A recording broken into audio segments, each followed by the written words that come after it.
Alright, ladies and gents, good evening. It certainly is the evening, a little later than I was expecting to stream today, but it is what it is.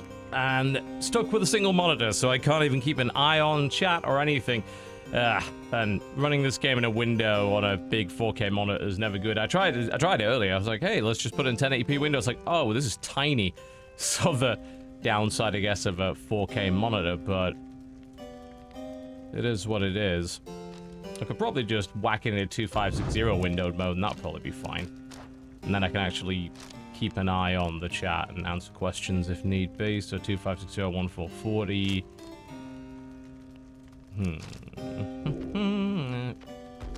Man, I always think it's wrong, like, because I've only had a 4K monitor for a certain amount of time. Like, yeah, I've just set to 1440p. It's like, there's no way 1440p is actually that small. It is actually that small.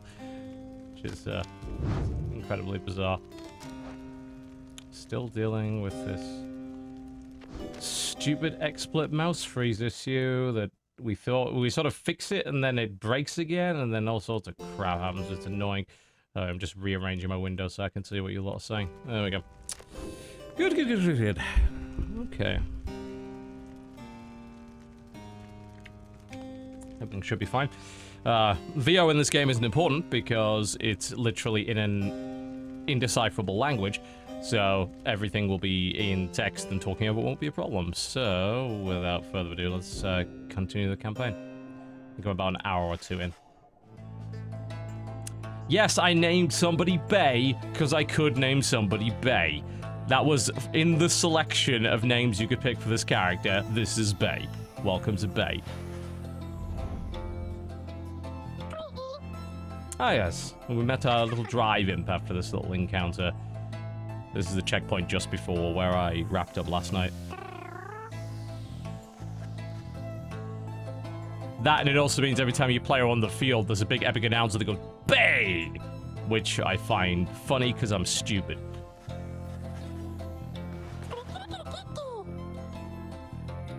Swanky Pinky, 6 gerbils. Oh, the Fast Show. You were memes before memes were memes.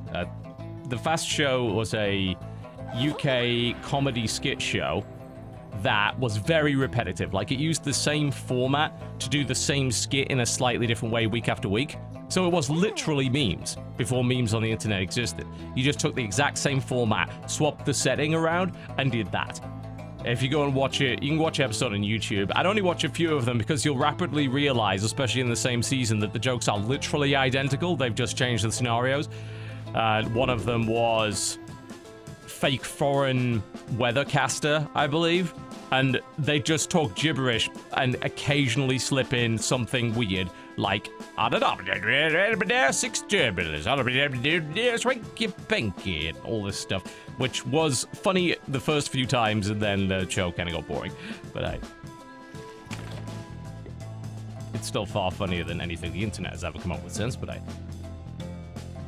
yeah, the announcer voice acting is very good in this game, but the actual game itself is not only much longer than any previous Supergiant game, but I think sort of surprising quite a lot of people. Swap my headphones around, there we go, we need to keep my output my left ear there, it's just easier, is that it's not a linear, single character focused narrative that goes on for like 4 hours constantly narrated. It's actually a lot of text, and the announcer is kept for the rituals, which is sort of like the main battle system of the game. Alright, I'll say, this stream is super light, so not expecting a lot of people to show up for it, but as usual, if you haven't to miss anything, if you subscribe, you can grab it immediately, and the unofficial channel on YouTube always uploads after a couple of days. This is just sort of more prep before I do my WTF vids. Like, I pretty much nailed my opinions on it already, but I do want to play a bit more just to see what else comes of it.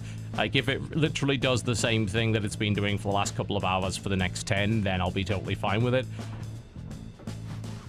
The hope being that maybe it does even more than that, and being a Supergiant game, it will. You can see the little imp has made itself at home. He rushes right up to you. Squeaky squeaky, yes, he's very pleased to be here. Yeah, I would pay for a plush of that. I do have a windbag plush. It was the last one at the super giant booth at PAX, and like, we only have this sort of one that was faulty, and it's missing an eye, and I'm like, that makes it unique, so I took that, and that's, I have a one-eyed windbag plush. I would buy a plush of this thing in a heartbeat, no doubt. He plans to set up a nest that should ward off any further trouble for them, yes. Indeed. He believes the road ahead with everyone, and he looks forward to the road ahead anyway. I believe it should be worth it. And just press space to continue with that. And peering over there, he seems to be saying he is happy to be back where he belongs, you know, to keep going. Indeed. So this little wagon area will fill up with stuff as you go through the game. There are characters you can talk to, and then the belongings of every character that you've collected, if you hover over it, it'll tell you where the character currently is and why they're not in the wagon. So, all that kind of thing, which is pretty neat. And this book here keeps track of most of the story as it goes along. Exactly why you're doing the things that you're doing and all that kind of thing. The information about the rite, why the rite works the way that it does. And the book just sort of slowly is added to as you go along. There's a lot of text in this game, which for a Supergiant game is very surprising, because that would be the first time we've really done that. And it may be upsetting to some people as well. That might be not what they were looking for. Yes, we should indeed go to Lixar. There's a bit of choose your own adventure involved in this game as well. It's not as linear as the other games in Supergiant's catalog. But that does mean they can focus on a larger roster of characters. They can have you interchange different characters throughout your story, so people won't necessarily play with the same ones, and they'll all have different reactions. Whereas trying to do that with pure VO, or certainly with a narrator, would really not work, I think. And what they've done instead is they've got this text with these kind of hyperlinks. So if you hover over them, it gives you a little bit of lore here and there. I will say I do find it a little bit difficult to remember some of it, but of course the repetition does sort of drill it into your brain.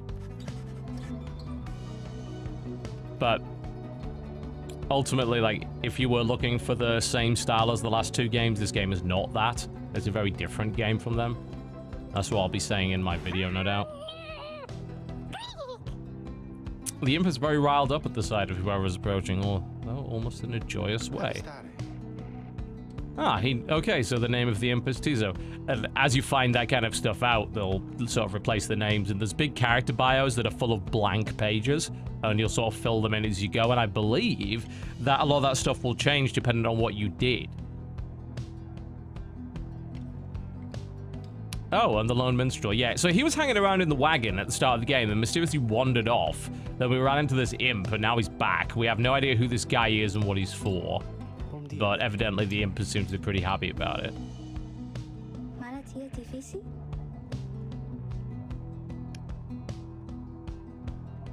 Yeah, we'll stick with questions in regards to the game today. I won't be answering any non-Pyre related stuff. And as to how long the stream's going to go on, I don't know, maybe an hour or two. But yeah, the Scribes are supposedly the gods of this world. At least some people believe that. For some reason, we're exiles of some description, and the way to find redemption is to basically do these rituals and perform these sacred rites to win back our freedom. We don't really know anything else about the world as it turns out. It's sort of slowly unraveling that information. We don't even know if we're these people. Apparently, this is the identity we've assumed, but we don't know who the original Nightwings are. There's some weird reactions every time we bring them up with other people.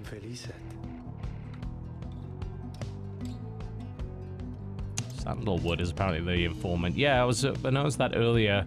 Rookie, who is the little sort of weasel thing, or dog, whichever you prefer. It's kind of a dog, I suppose. It's a dogzel. It's a wee dog. He was mentioning that guy earlier, but I don't think we actually took the choice where we went to see him. We went to go and do something else instead. What's interesting about that is that, you know, immediately this game seems to have narratively more replayability. The first two Supergiant games did have replayability, but it was in terms of their gameplay, not their narrative, because the narrative was otherwise fixed for the most part, with the exception of being able to trigger a few extra lines of dialogue if you happen to do certain specific things, but otherwise it was they were two very linear games. This one is not.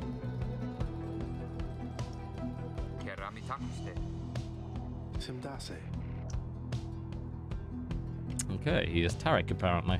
I wonder if he's going to be joining a group, because that means we can use him in the rituals. And say, this is an ensemble cast game, which is a first for them. If you bear in mind, their previous games had very few characters and only one playable character. This is not true this time around.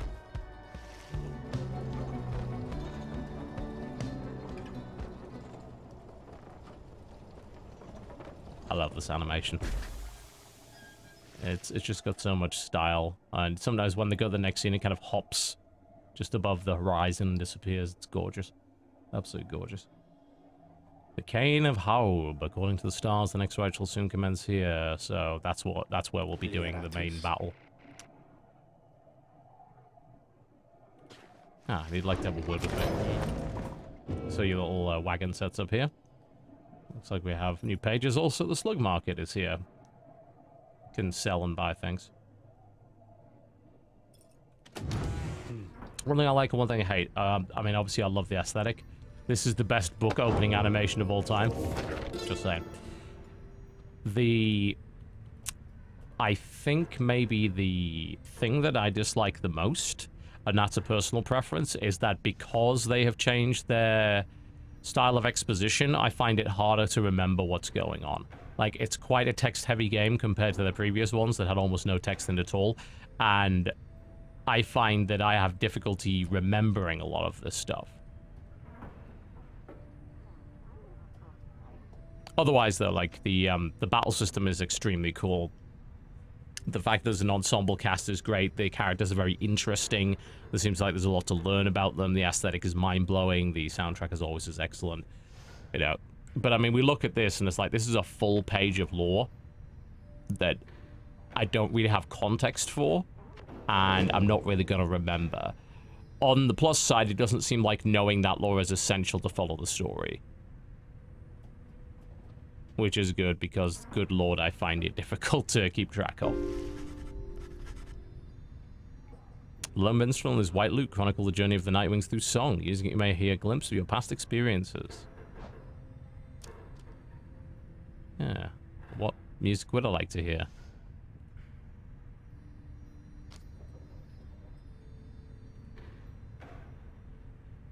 Can't really hear it, I have to admit.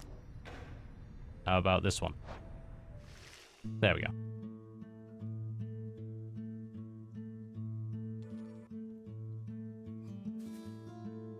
Pretty interesting way of doing a little jukebox, sort of tying into the story a little bit. It's pretty neat.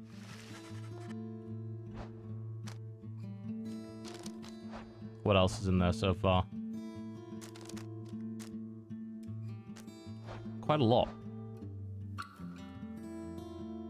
Ooh. Well, someone is asking for Thrashback. We haven't got it yet, apparently. It's pretty cool, though, isn't it? And he has a theme of his own. I'm just going to turn the music up so you can hear it just for a moment. Here we go.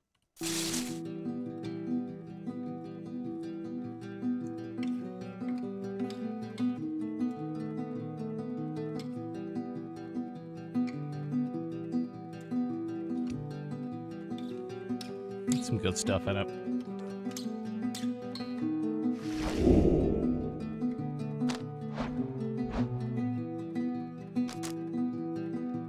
The Slug Market theme is quite good. Things are about to go there anyway, so it's not like you need to hear it. What about this?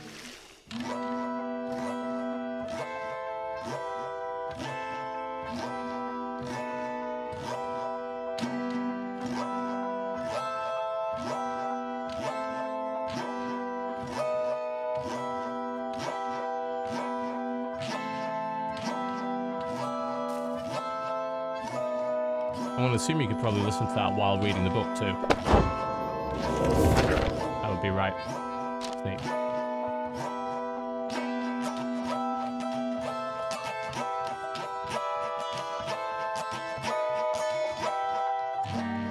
The keyboard and mouse controls are totally fine. I'm gonna turn the sound back down to where it was. Yeah, keyboard and mouse controls are totally fine. I've been playing the whole game with them. Literally no problem at all. In fact, I mean, arguably, I'd say it's better because it gives you access. Maybe you have it on a controller as well, but you can switch between your 3 squad members by using hotkeys 1, 2, and 3, which I think actually makes the combat easier to do. All right. What would be nice is if when I hit escape, it would get me out of this. It does not. Oh, what I have to press? Yes, because you have to go back to nothing for now, which is kind of silly. That's a bit daft. All right. Anyway, we need a word with them. The question is he gonna actually be part of our party, or is he just hanging around with us? This is the Book of Rights that we found at the start of the game. I'm apparently a reader. Apparently nobody else can actually read. So, as the reader, that's the kind of... everyone sort of follows my orders. It's sort of like the opposite of the current US presidential system. Hey.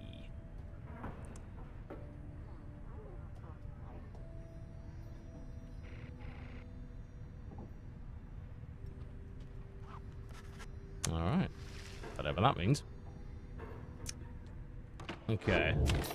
Yeah, there's way... I mean, there's more than 3 characters. I don't know if they all sort of fall in the same class, but even if they've got the light, medium, heavy, if they're all sort of in the same class, they still have variances in abilities and stats and all that kind of thing. Yeah, everyone's got their own set of skills. Just some of them will look similar. Like, there's 3 outfits. You can have more than one, like, light... You can have an entire team of light people if you want. This is the Slug Market. Traveling sales creature who rides on a giant slug, because of course he is.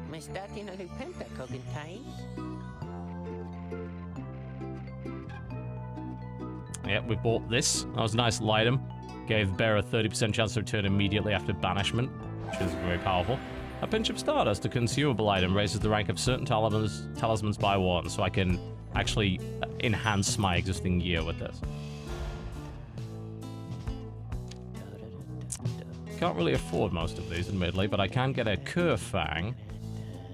That's pretty good. Or an Ashen Coal, which will give me automatic bonuses.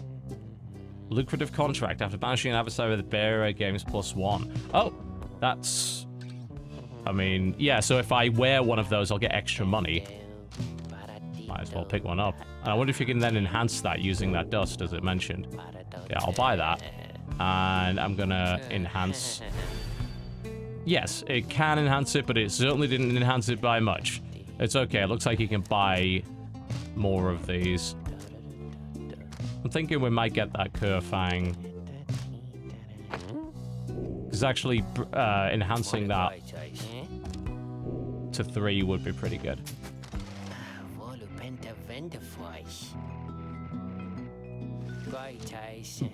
But yeah, despite being a very, you know, kind of story-heavy game, there's still a lot of cool tweaking going on. That enhances it from +2 to +2. All right, so there's a rank system. So I'm going to assume that you have to rank up a couple of times to get it any higher than that. All right. That will be fine.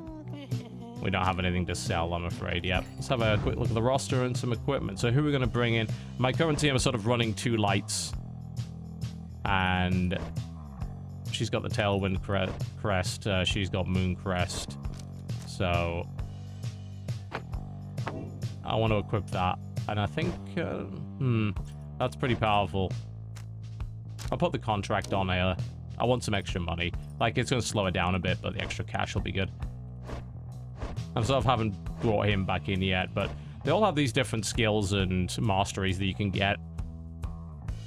Lodriel's leveled up once, so she's got Relentless Vigor. If she banishes an adversary, she gets all the stamina back immediately. And he's got a double jump, which is pretty neat. I'm going to assume there's maybe a way to get more than 1 talisman on a person at any given time after leveling them up.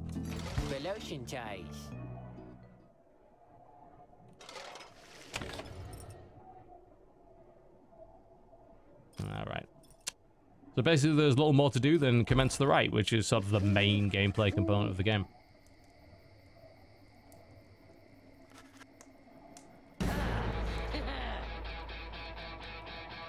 Oh, is this the music that people thought was cool? Thrash pack. Alright. It's like we're fighting these dog things.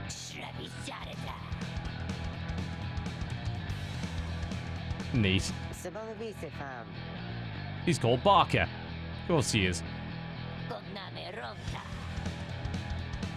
He's the crisp Greedo. Very Star Wars-esque.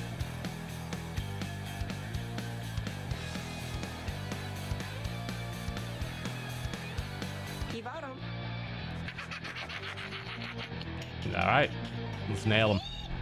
Incidentally, what's interesting about this game is it doesn't have a traditional failure state. Like, if you lose a right, it doesn't actually stop you from progressing in the game. There's most likely a story effect, and of course, you know, you don't get leveling cash, but you can keep going regardless of whether or not you lose a right. Welcome, dear reader, to the splendors of the accursed cairn of Ha'ub. You shall find the downside grows less pleasant from this point. But first, there's a tradition to uphold. This time you stand against the dissidents. Even now they hunger to defeat you. Perhaps not simply to regain their freedom, but to deny you yours.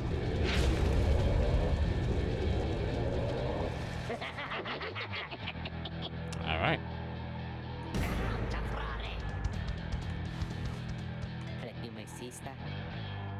Oh God, typical. It's like, yep. So we can't use Rookie in this fight. Oh. Oh, are you gonna send the imp in? Yes! It's the imp in it. Yes, you can play as the imp. Absolutely, we're gonna play as the imp. Absurd, the imp knows the rights.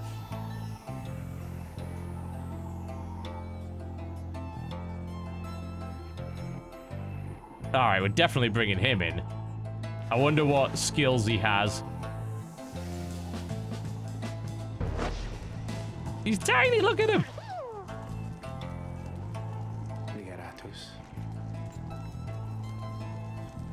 So we get a chance to mess around with him a little bit. Oh, he can fly! And a mere imp. He can fly, that's something that no one else can do. No, it cannot be. And we shall see what comes of this new partnership of yours. That's ideal. Yeah, and he's also got a much faster dodge than everybody else. Apparently he can also explode. Well, in this case, implode. Neat. So yeah, he plays completely differently to all the other characters.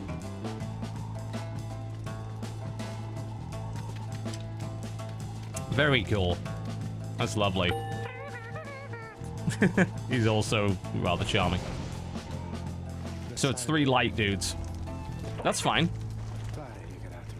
Oh, that definitely ways and means to shut that down. Who shall conduct the So you get to pick a team of 3. So first things first, we'll get the Cur Fang off for you, because you're not going to be much use otherwise. We'll pop the Cur Fang on him. I don't know how much damage to the Pyre. Yeah, so it's Glory is the stat that does that. So he'll do 15 damage if he jumps in.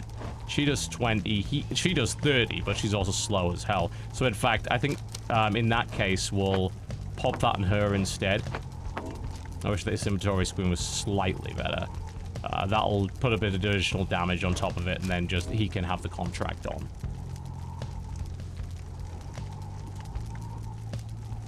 To be fair, though, yeah, looking at what she's going to be doing a lot of the banishment, because she's got a very large attack.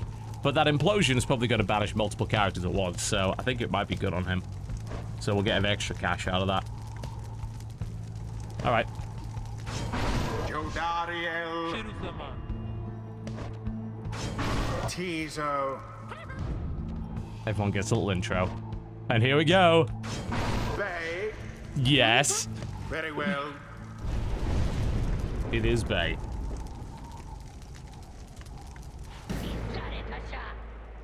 Let's see if I can get used to how this imp handles. It's gonna be tricky. Alright, here we go. Begin. Alright, so Imp's on number 2. Here we go. Go on. Oh, well, I screwed that up completely, didn't I? No, I didn't. She ran right into my aura. This is gonna be a bit tricky to explain. Just sort of want to point this out. It's a bit weird, to say the least. Whee! Screw all of you! Wah! There we go. Nice stop. So, the best way to explain this is it's fantasy basketball, right? Except with magic powers. So, you can switch between characters, you can only control one at a time. And you've got to basically dunk the orb into the opponent's pyre. And by doing that, it will reduce their overall score. While you have this aura up here, you basically have protection. And anyone that runs into you will explode. Nice. Got up with that. And they'll be banished for a few seconds and then they'll come back. This is working relatively well. Come on, try it. Just try it. Your demon is banished. Oh, nice. And she came right back because of that crest that I've got. Whee! Yeah, screw you. Oh, almost got it. Like I said, if you run... Oh, I've damaged my whole team. Not good. If you throw someone into the pyre, then that character will be banished until there's another score. So I only had 2 out of my characters available there because of that. And like I said, don't let them do stuff like that to you. Generally not particularly wise. If you run your aura in, that's basically the sort of like the equivalent of tackling somebody. And he let me right... Oh, almost got there. You can also throw it into the pyre. That's the thing you can do. Banished. So if I... Nope. If I am quick enough, then I could try and throw it, but of course it can also get intercepted, so you gotta watch out for that.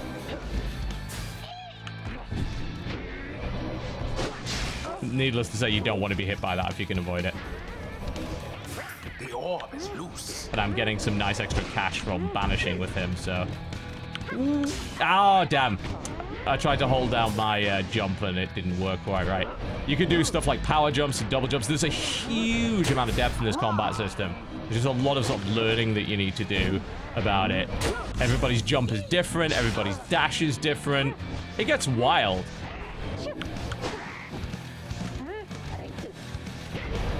Nope, nope. Fling it. Nope. Ah, almost had it. There we go, got it.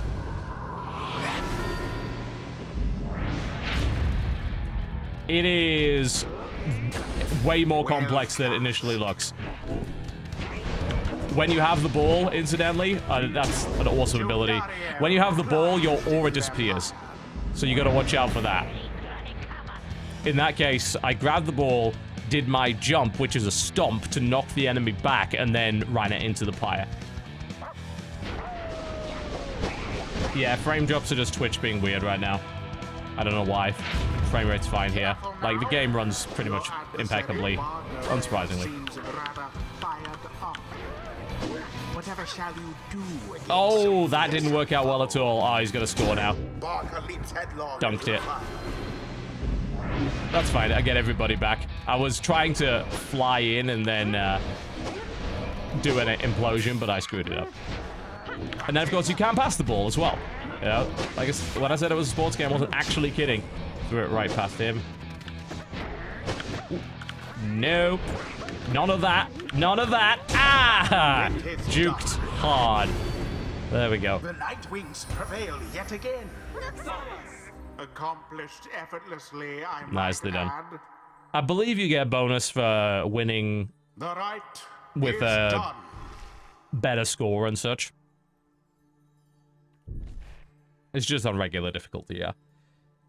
Some people have said the game might get a bit easier at some point, but while I'm still mastering the combat system, I can leave it at that. I can turn it on to hard at any time. Different amounts, yeah. So the amount that you score for is determined by your glory stat. So some guys are better than others. If I ran the demon in, that's 30 damage. So the faster classes are generally balanced by doing less damage, and you can equip them with items and skill them up to increase the number of damage or put certain conditions on. Like, for instance, the Kerfang that I had on that character, meant I was doing an extra 2 damage to the pyre every time I jumped in with that character.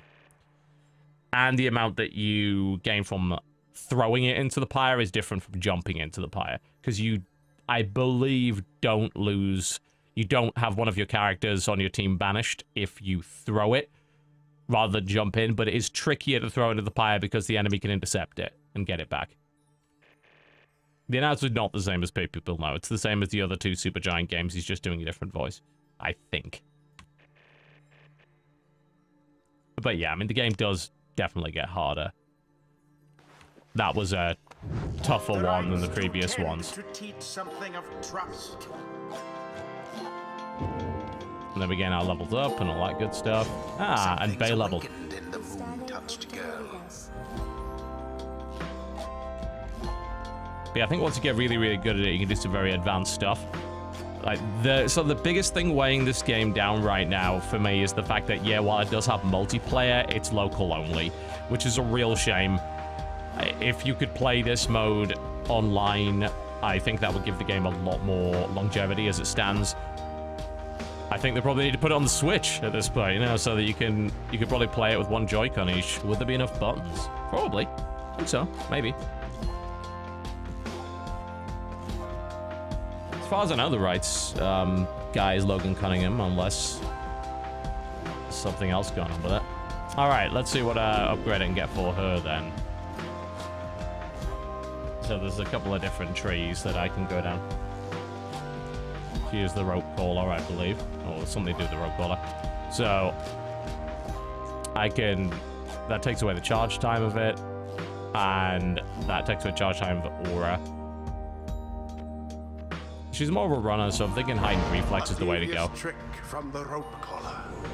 Enlightenment seldom avails itself to simple imps.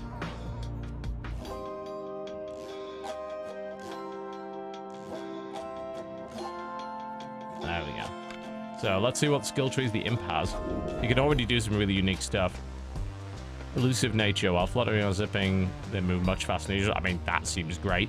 Alternatively, if you get banished, Tizo drops a moon sign that allies can instantly transport to for their pyre. Ooh, that's some serious complexity. So basically, you can fly him into the middle of the enemy team, blow him up, and then run into your pyre, which will teleport you to where he died. That kind of sounds great. Complicated, but maybe worth learning. The imp Scribe. That's pretty cool. Like I said, the depth in this game is ridiculous. Like, there's a lot going on under this.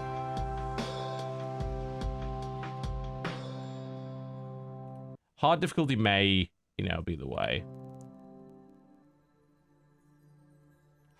But at the moment, sort of while I'm chilling, I'll stick on normal and maybe turn it up later if it becomes a little too much for me. Well, a little too easy anyway. But yeah, you can get some really satisfying plays out of this, you know. It feels like a fantasy sports game. I've compared it a bit to Blitzball. You know, Blitzball crossed with Banner Saga is a fair assessment, I think, for the most part. I think that's a good way to describe it for those wanting comparisons, but, you know, sort of begins and ends there. Blitzball... God, it's been a while since I played Blitzball. It was pseudo-real-time, wasn't it?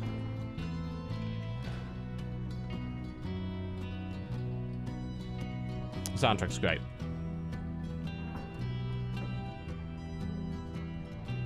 Yeah, we wrecked them pretty hard, didn't we?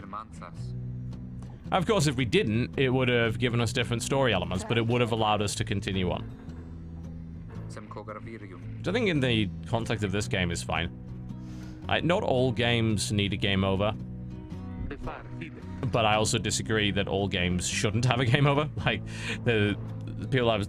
Suddenly, they get this idea and then they're like, oh, this actually is outdated and doesn't work for anything now. And it's like, no, it does. It does. Calm down a wee bit. Just hold your horses. It totally does. It's just not everything needs one. You know, you use the mechanics and design philosophies that are best suited to the product. In this case, having you basically repeat the same battle over and over again was not something they wanted you to do, because it probably would have fucked with the pacing of the game. pretty badly. And supposedly losing rights is, you know, it's not the end. That's the whole point. You don't die. So in terms of the story, game over actually makes no sense. So they decided not to put it in. I read an article about it on Gama Sutra today.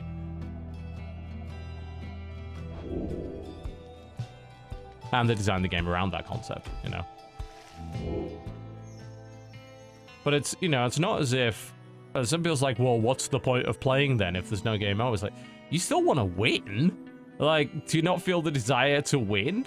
Do you not feel frustrated when you don't? In fact, like, being confronted by the narrative reality of failure can sometimes be an even more potent motivator than a simple game over screen. And it takes the frustration away. So I think in this case, it's a pretty effective thing. Also, I love going to each of these different areas because they're so unique in terms of their art. It's just like weird. It's straight up a strange, unique game, and that's great. They've been getting progressively weirder. You know, Bastion had some cool, unique stuff, but for all intents and purposes was basically just a kind of action RPG, an isometric action RPG with maybe a bit of twin stick thrown in. Transistor had the combination of the pause and the real time and queuing up actions, so that got a little bit stranger, and this is just completely batshit. And frankly, that's great. I love the fact that that's the case.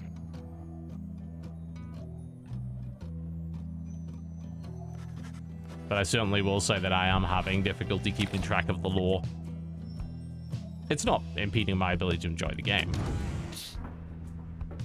But it is, you know, it's a very lore-heavy game, so... Oh, he's made a nest up there. And apparently he's digging for grubs somewhere. Oh, we should put that music back on now that we've unlocked it. I think I have the soundtrack to this game. That'll probably get played a lot over the next couple of weeks. Yeah, you still gain XP, you just don't gain as much. And you probably don't gain as much gold, or any, maybe. Let's put the Rash Pack on. Alright, what you gotta say, Rookie? Oh, it turns off when you go there, yeah, because of course Rookie's got his own theme and stuff. Oh well, never mind.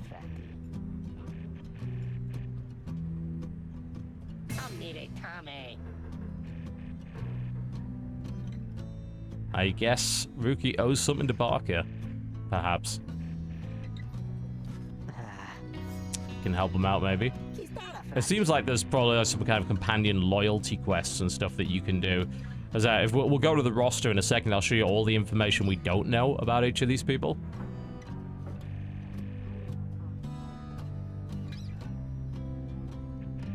Yeah, that's what I've heard as well, that after, like, the 8th right, the game really opens up, gives you a bunch of different options and choices, and that's probably where I'm going to go to before I put my thoughts on the video.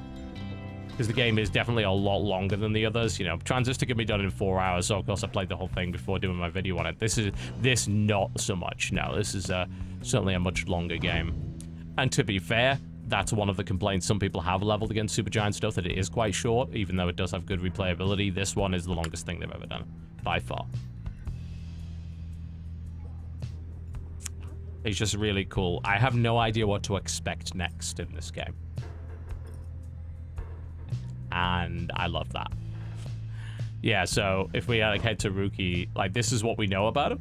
We know what his race is. We know what his past is. He was apparently a contraband trafficker. We don't know things like his astral sign, what he was sentenced to exile for, what his motive for all of this is, and how long he's been exiled. And this has got information we can discover throughout the story if we make the right choices. Yeah, 10 to 12 hours. Yeah. Probably about right. And I think replayability wise, because the amount of choices you can make and the different characters you can play with, I think it's certainly going to blitz the other two. They did have replayability. They had a lot of it, but narratively not so much. It was all in the gameplay at that point. You know, you went back and played Bastion with the different idols to change the difficulty level, and you can mess around with the different weapons. And Transistor, the New Game Plus mode, continue to throw new enemies at you in different programs, and you could really get in depth on the combat system, which was a lot deeper than people gave it credit for. For this one, it looks like they've got both the combat depth and the narrative depth for replayability, which is pretty great. This would be excellent on the Switch. I think this would work beautifully on the Switch. I'd buy it again. Just have a portable version. I think they would be very... And honestly, you could do an iPad version of this as well. I think actually the combat system might lend itself to iPad more than... I mean, there's an iPad version of Bastion. I don't like it personally because I don't think it controls well. There's an iPad version of Transistor that controls better. This... I mean, this would control really well because you could just tap on the characters that you wanted to activate or throw the ball to, and then just do a drag to throw. It would work really well on a touchscreen. Oh, cool. There's challenge modes as well. That's fantastic. Yeah. It's sort of rare to dip into a game and just be like really happy with everything you're seeing about it, and this is what I'm getting out of Pyre at the moment. It's just so fucking interesting, and I love that about it.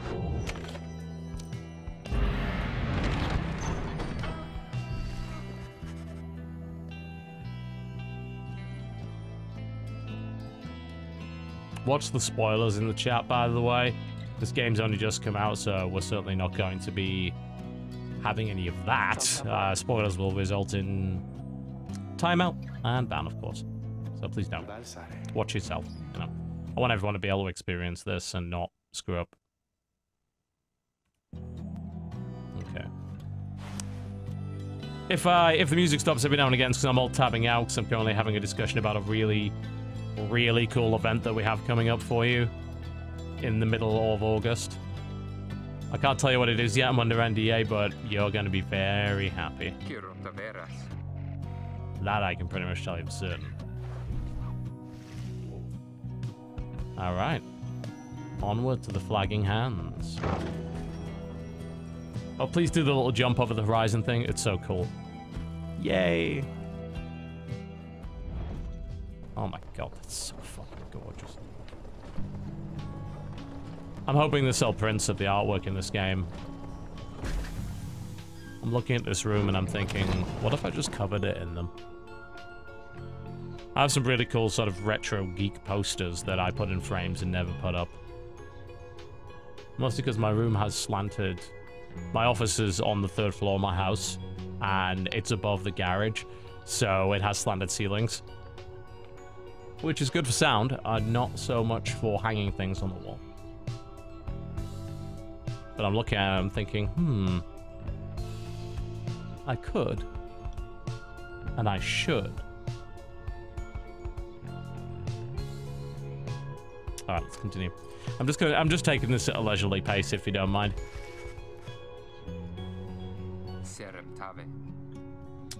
Apparently that's where we're going for the next ride, which does not sound pleasant. It's a fetid den. Nobody wants to go to that.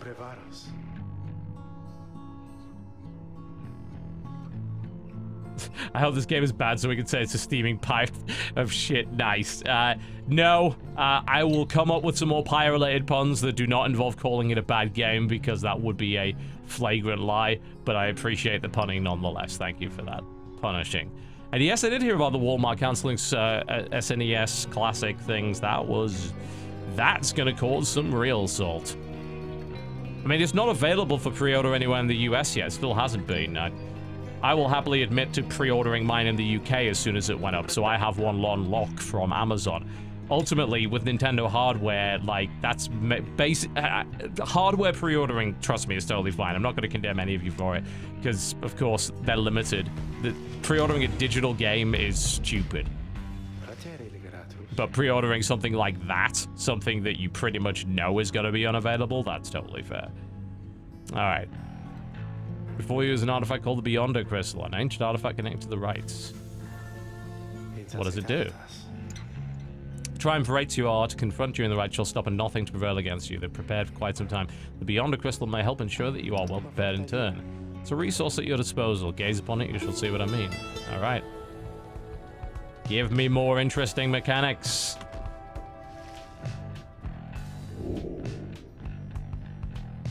We actually never keep our car in the garage. The garage is my wife's cosplay workshop. Our car just stays outside. We have like a driveway that's a reasonable size, so we don't really need the garage. So we use it as a workshop. It's basically where all her cosplay stuff, and it's where some of my spare airsoft equipment is kept. The stuff that's not on my racks in my room. Stuff like batteries and spare magazines and like 50,000 bags of BBs and stuff. And a few tools to do maintenance. Green gas. I was shooting a bunch earlier. My new double-barreled 1911 is a very stupid, very fun gun.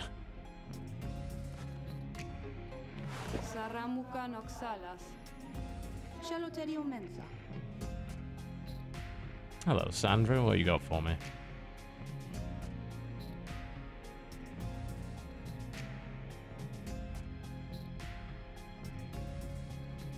You want a Pyre pun? Alright, I'll give you one. I'll give you one. What do you call a delicious baked good that is even more delicious than its usual counterparts? How would you describe it as an adjective? Perhaps you would say that it was Pyre. Ayy! Everybody dies.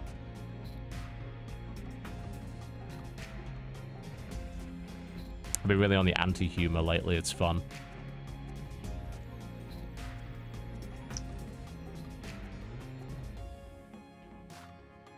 We did a lot of, like, anti-jokes in the Jackbox panel at CoxCon.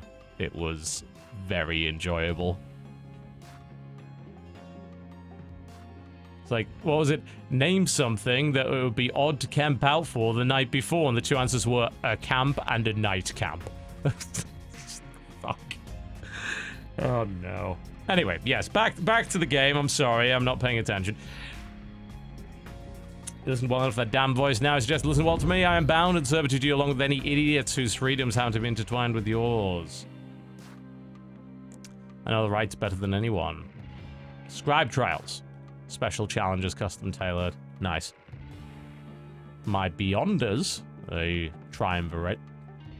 And I avail ourselves for practice rights, should you so desire, with no strings attached. Alright. Or you can always come and chat and briefly free me from the eternity of boredom. Indeed. Scribe trial sounds good, but I should have words with her first, see if anything going on with her.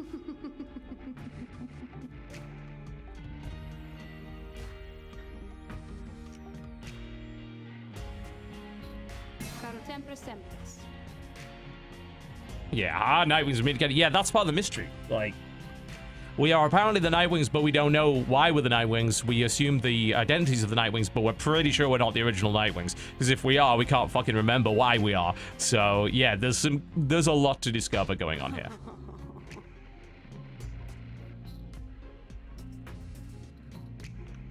Well, yeah, we already did. You've been watching a while. What's part of play the game? We just did it right, and we're about to just do another one.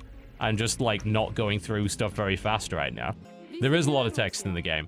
You can blitz through this. You can just hold down space and go right through it and go straight to the next gameplay segment if you want.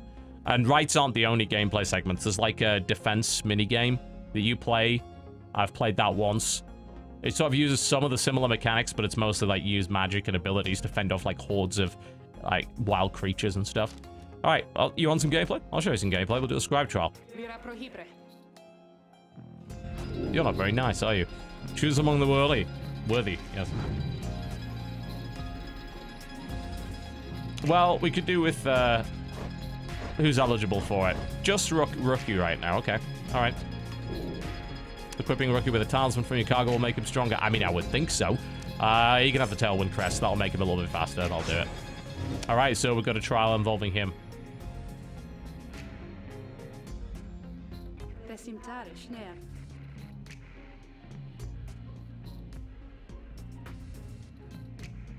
Indeed. He's a loudmouth cur. His race is literally a cur in the game, so yeah.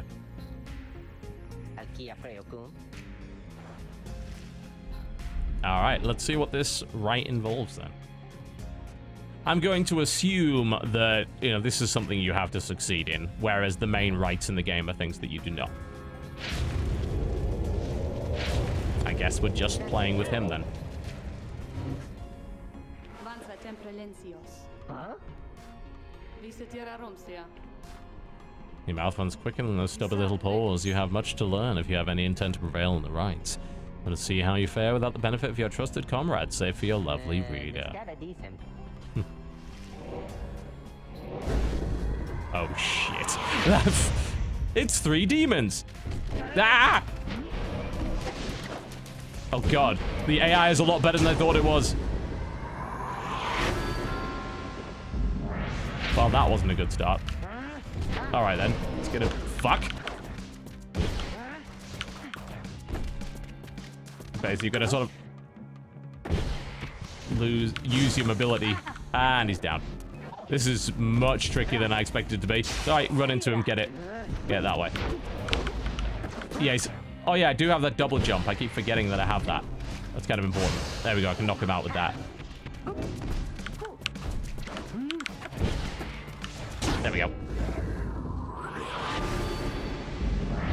That'll do the trick. Oh, I tried to go right over them with the double jump and didn't quite get it. It's alright, quick cast. Oh, he dashed. Shit, that was my own fault. I keep forgetting they can do that. I'm like, oh, he's nice and slow. I'll just wait behind that cover and nail him that way. Nope. Nope. Nope. Oh, shit. This is tricky. I said the AI's got a little bit better at dodging things since I last tried it. Like, people were criticizing the AI. It's like, I think you just haven't got quite far enough. There we go. It's a little tougher than what I've thought so far, but I mean, it's a challenge mode. It should be. Fuck. Oh, no. Grab him. No! Get him! Oh, I just nailed him at the last moment. Ah. He dashed right into me. I was trying to outjump him and failed miserably. And I've almost lost this. I can only take one more hit. Nope. Now, none of that. Oh, shit. Well, I fucked that up, didn't I? Too late. This is tricky. All right. I'll have to try it again. Got crushed.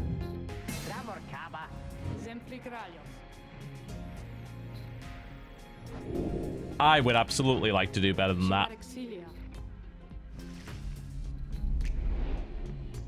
Definitely tricky, but that's cool.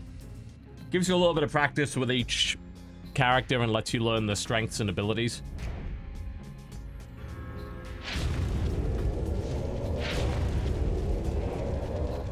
And honestly, like, you know, you can outrun these guys. You just got to be quick enough. And then just, like, have a quick leap. And then maybe double jump right over. Can you drop the ball when you already have possession? It can be knocked out of your hand by certain abilities, yes. Oh, shit. I'm not really sure how I missed with that aura throw, actually.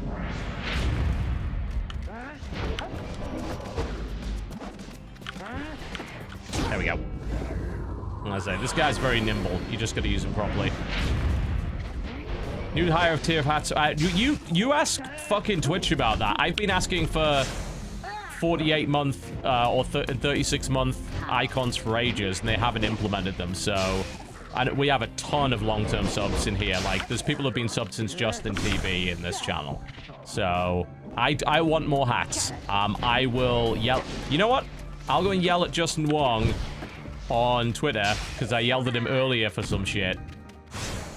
Ah, shit, my aura wasn't up yet. That was stupid of me.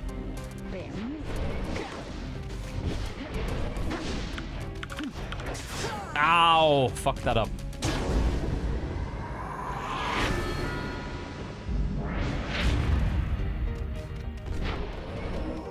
Right, that's a block, so... Oh, I ran into it. I kept forgetting it's slower than the other projectile, so you got to evade it in a different way.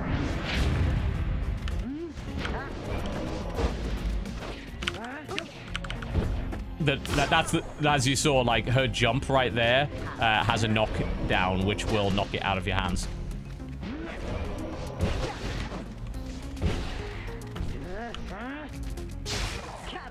But yeah, as long as you can catch him with your aura, that works pretty well.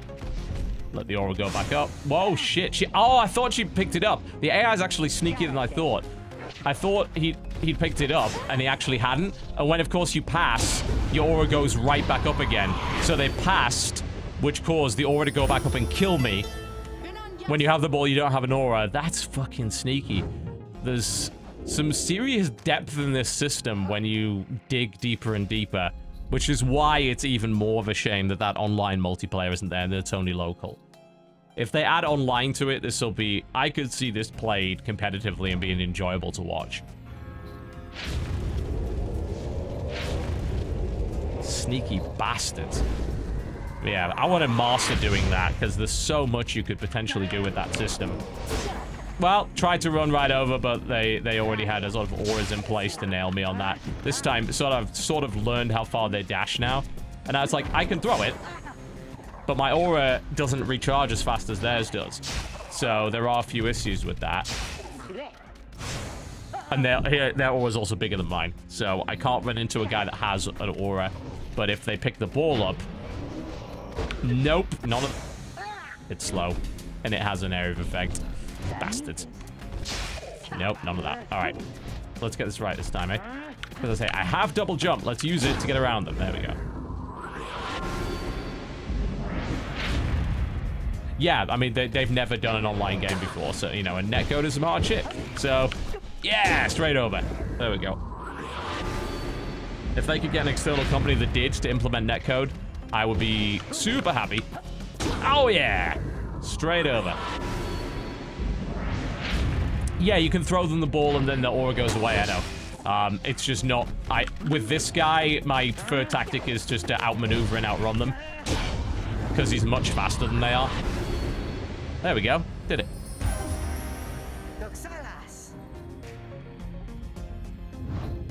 Yeah, I mean, next time I'm in a place with people, I'll probably record a video of us playing this locally multiplayer.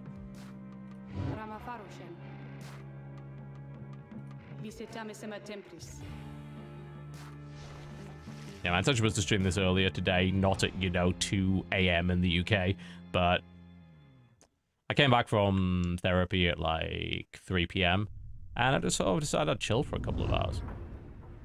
Responded to some viewers on Twitter, in a positive way, of course. You know, didn't engage with bullshit. And chilled outside for a couple of hours, shot some airsoft at the target range I've got in the backyard, and it's good. Have fun with it. Let's see what we gained from that. Ooh, oh, that is significant. So this is a thing for rookie. After he casts his aura, it lingers longer than usual. So that means that it does kind of what those demons were doing, where there was that residual fire with the aura. As far as I can tell, that seems to be what that does, which is pretty strong. There's a huge amount of depth in the right system, and it just keeps unraveling layer upon layer upon layer the further in you go. It's pretty phenomenal, really.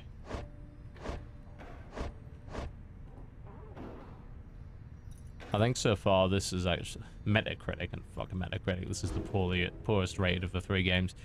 And unsurprisingly, I think that a lot of people are not really able to understand the level of depth that's going on here. It would hardly be the first time, you know. It was the same shit with Renowned Explorers. It's like, hey, here's a bunch of new unique stuff that's not been done before. We don't understand it, so we're just going to give it like an average score and move on.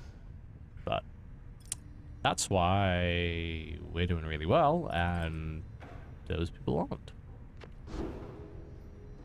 Anyway, I was going to try and equip Rookie with something. That legendary thing. So you can have the Fang. And so that should be useful. I don't use Rookie's aura that often, but obviously, as you saw in that trial, it's kind of cool to do. We could probably just sell this. Like, +2 quickness is kind of neat, but it's relatively insignificant, all things considered.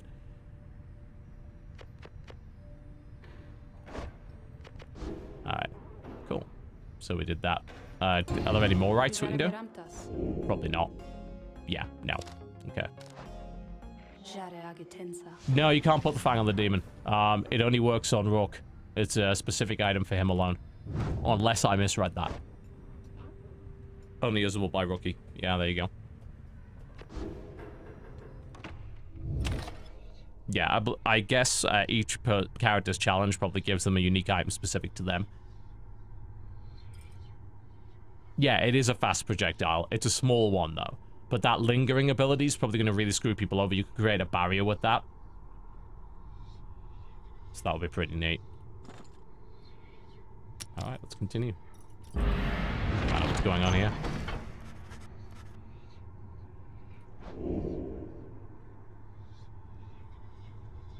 But yeah, you get these little sort of Banner Saga-like things, like stats buffs and debuffs and all kind of things like that.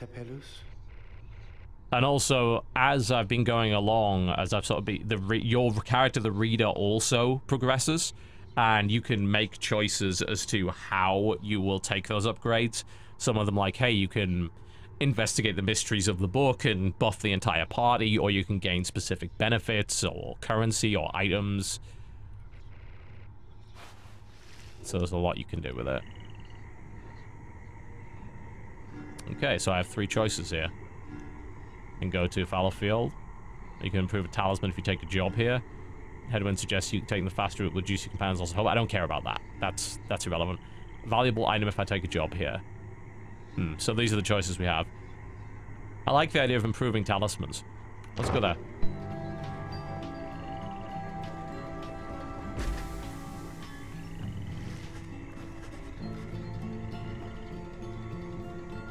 The thing with Duradriel or whatever is that mostly just use it as a goalkeeper. Like, I'll place her there and just have her giant aura. That's what I want to do. Get her an item that will buff her aura to even larger size, because it really limits where the enemy can move. They can leap over you, but if you place her in the right place, it does make leaping over you very hard.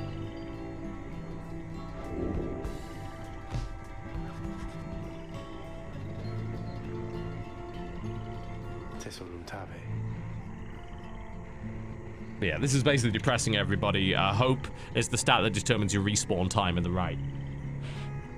So the lower your hope is, the longer it takes for you to come back. So that's pretty bad.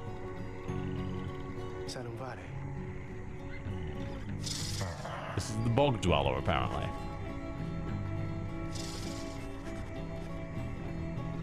And it wants me to do some gardening, because of course it does.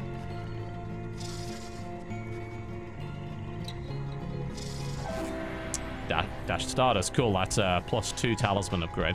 Nice.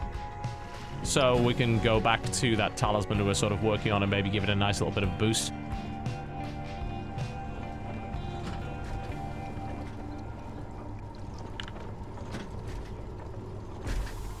I love the fire effect in this game. I mean, the game's called Pyre, it bloody well better have a good fire effect. And it does.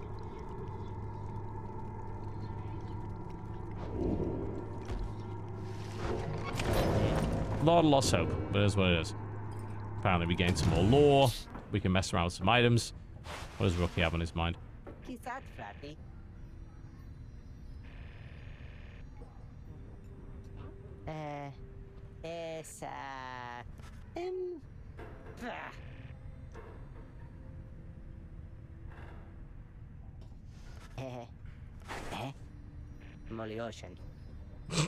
about your mustache.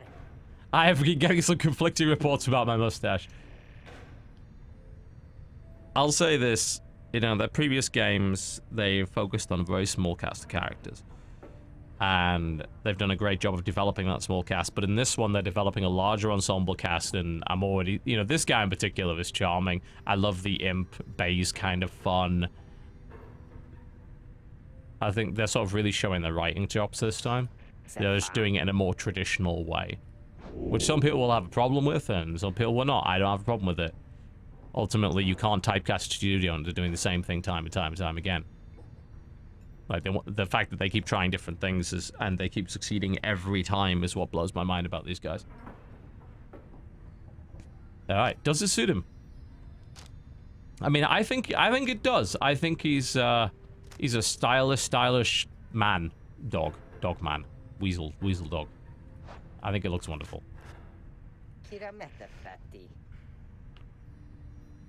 Oh, here's a question. Did the screen just go a bit like orangey yellow for you? I want to know if my blue light filter actually affects the stream. I don't think it does because I'm not doing screen cap. I'm doing game source directly.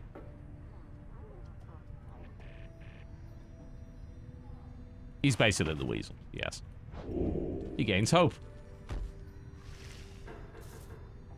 I'm just curious to know as to whether or not that actually affects the stream or not when my blue light filter kicks in at night. Didn't notice it? Good. That's good. I mean, it's better for my eyes, but it's not affecting the color palette of the game. We don't want that. I don't run Flux anymore because it's actually, like, a pretty annoying resource drain and fucks with games sometimes. Windows 10 has its own now. I just use that, and it's totally fine. You don't need Flux anymore. It's built, the functionality is built into Windows 10, and it's much lighter and doesn't affect stuff anywhere near as much. It's best to do it on the OS level. Like, Flux is basically obsolete at this point. There's no reason to have it anymore. And there were better alternatives to Flux before that anyway. It'll be interesting to watch Jesse's sort of playthrough of this because he'll be able to grasp the lore better than I do. I have watched his video series sometimes because he gets the lore of games more than I do.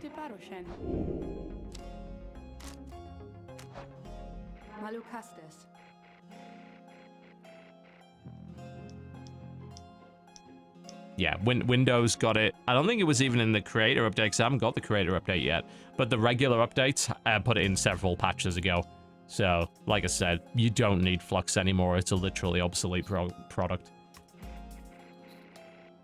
I don't know of anything that Flux does that doesn't. Unless you want to be really, really careful with your color temperature. And honestly, if you're doing color temperature sensitive work, you shouldn't be using Flux in the first place.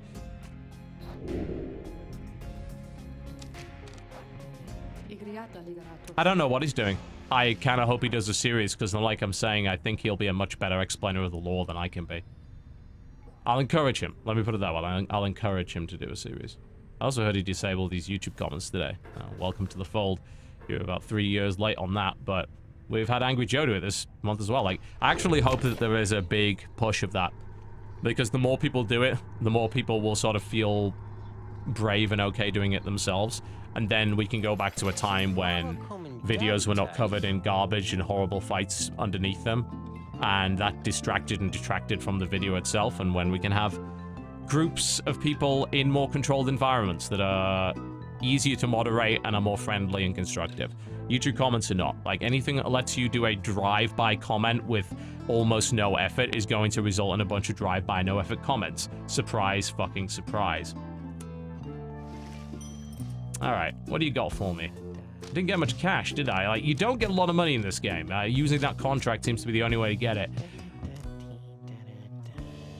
That's really expensive. And that's not... I don't think that's even good. Like, 10% speed with the orb? I mean, okay, but... I don't think I pay for that. Dash Stardust, I would. Unfortunately, can't afford it. I could sell the Tailwind Crest, but as people have suggested, maybe putting that on the big character is a good idea. Presence is the aura that we're talking about. If we get Presence as a stat, we can expand the auras. Let's use the Dash of Stardust, shall we? Let's see what we can use it on. Because I was thinking, hey, you know, what if we upgrade the contract? I want it to gain more gold for banishment, not just a number of times. Which that will not do. So, we're not going to use it for that. We might use it for the Fang. Oh, that's significant. Okay, yeah. Yeah, put it on that. Absolutely put it on that. She's running Mooncrest. I like it. Like, if she gets banished, she immediately comes back sometimes. Which I think is pretty good. Tarmac uses Discord with comments. Yeah, that's sensible. Reddit's okay for it. Squarespace is okay for it. I mean, Reddit sort of has its own problems because it's got a very large community of people, and brigading is a huge problem on that site. But it's not impossible to use it if you have the right auto mod filters and a good team. There's loads of ways, like, and everything is better than YouTube comments. Like, there's no reason to ever have YouTube comments on. It's not like you're stopping people from talking, you're just putting an extra step in between them talking, which is fine. That usually increases the quality of the stuff that you're dealing with significantly.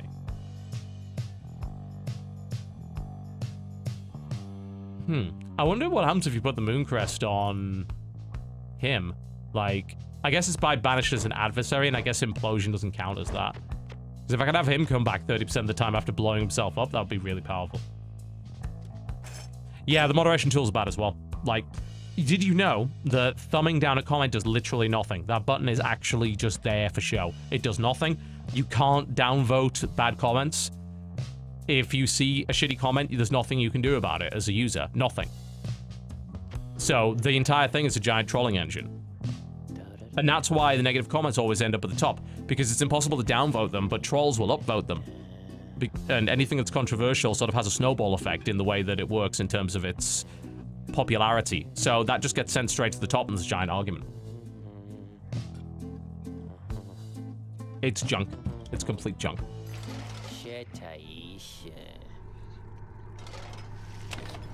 Alright. You want to see some gameplay? Right coming in.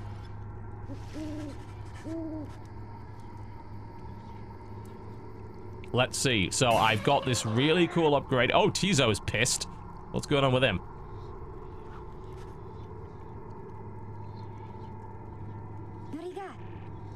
There is also, incidentally, a pretty solid set of articles that was mostly referring to scientific articles over a few years ago that made a very strong case after doing a study that all internet comments should be turned off, because internet comments provide cognitive bias, which affects your perception of the content before you actually consume it. And that's, for science articles in particular, a very bad thing. He's pretty scared. Something horrible is... Oh my god, what is that?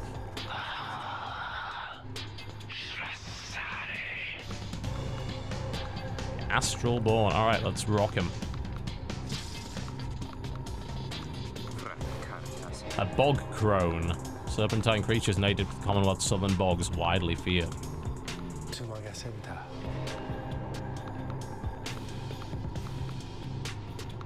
It's a witch of the withdrawn triumvirate. I like that idea as well, that you should have to watch at least a good portion of... And here's the thing, like, YouTube's so obsessed with watch time metrics that they could enforce comments only being available after watching, say, 50% of the video. That would stop a lot of people bullshitting and a lot of drive-by stuff, and it would make sure people actually have to watch the video before yelling about it. And it would increase people's view time. Like, it's actually a win-win situation. If they implemented that, I might turn YouTube comments back on. But only if they did something like that. Yahoo News has a comment below the headline. Why would you ever... Why you made it, reader. Terrible idea. Made it all the way to The hell is that? pit of Look at Meleith. that. In doing so, of course, you have disturbed your ancient adversaries, the withdrawn. The deranged witch who leads them has big plans in store, should she prevail in all this. God, the art of this Now, game's as so you know, fucking I cool. normally would wish you a shameful defeat. But in this case, I wish you a little bit of luck.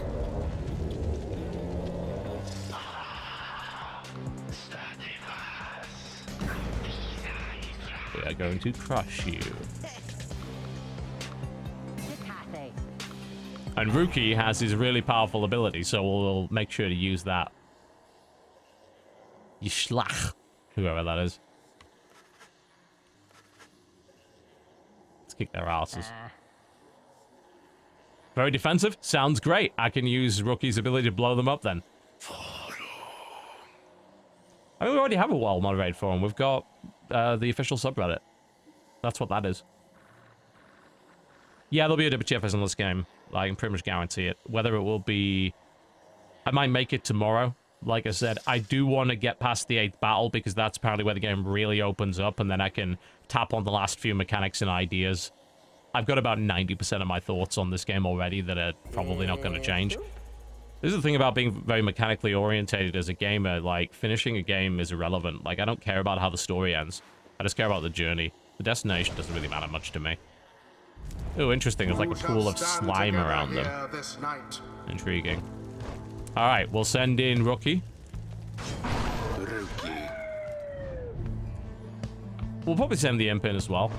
I like the Imp. Plus, I could use the cash. Tito. And I want to try that teleport thing. If I can... Oh, man. Holy shit. If I run him into that, put the teleport in, then move my demon into the middle of them, I could kill all three. Well, does that work? Oh, God, this could be fucking awesome. All right, let's give it a shot.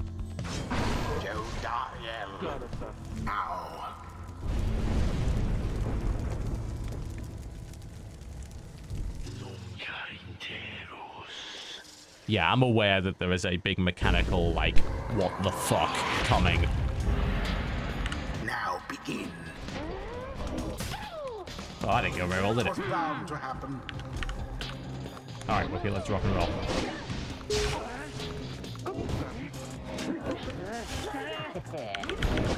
Yeah! Just destroyed. Love it. Yeah, the Imp's got a big aura, but, like, what's best about the Imp is the implosion. And then you see that sort of teleport going on. Oh, he has, like, a shotgun-like ability. But I throw it over there, which is going to let me shut him down. My aura's up. Just destroy them. Boom. Yeah, once you get the hang of the micro in this game, it's pretty fucking cool.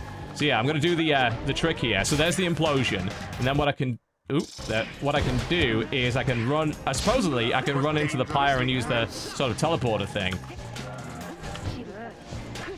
Pass it to the bird, and I can sort of fly her over there.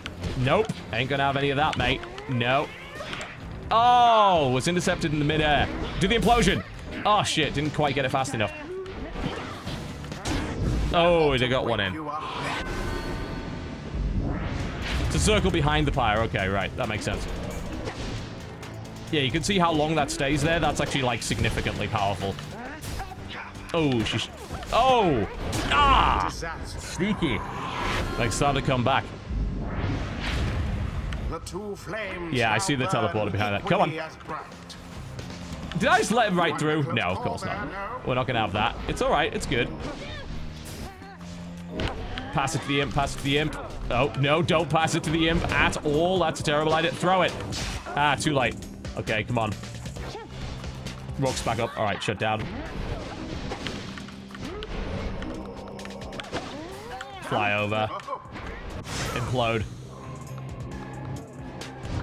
Get a character back in a bit. Use the teleporter.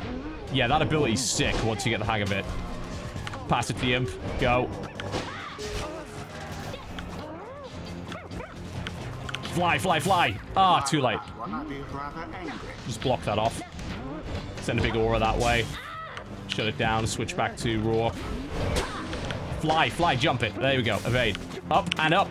Yeah! Righteous fire.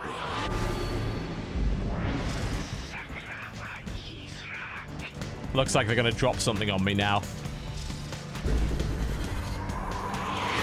Oh, great. Pools of acid. Yeah, that's gonna be really helpful.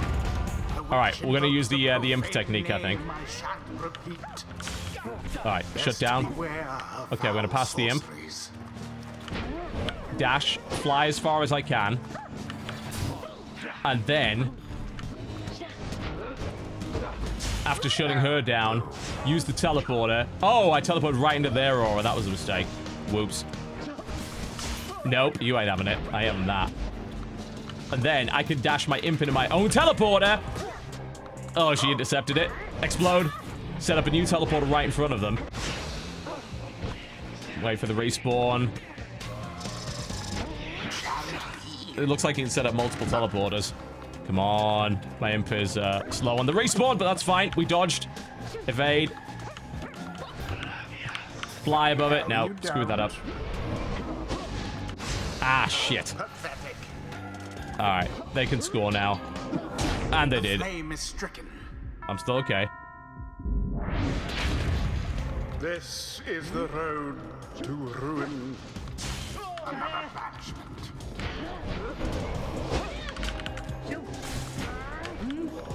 Right over. Magnificent. Yeah, I mean, there's no doubt that I will see, like, some people getting very sort of confused by this system. I mean, there's not even a question about that. It's a tricky system. It's new and original and weird. Switching between characters does get a bit, strange, no doubt. Implode. Ah, too late. Teleport. Oh god, I'm too far behind now. Switch the imp. Ah! Too slow to defend. Oh, if they hit me once more, I'm done. The Nightwing's adversaries gained an edge. Oh shit. That wasn't helpful.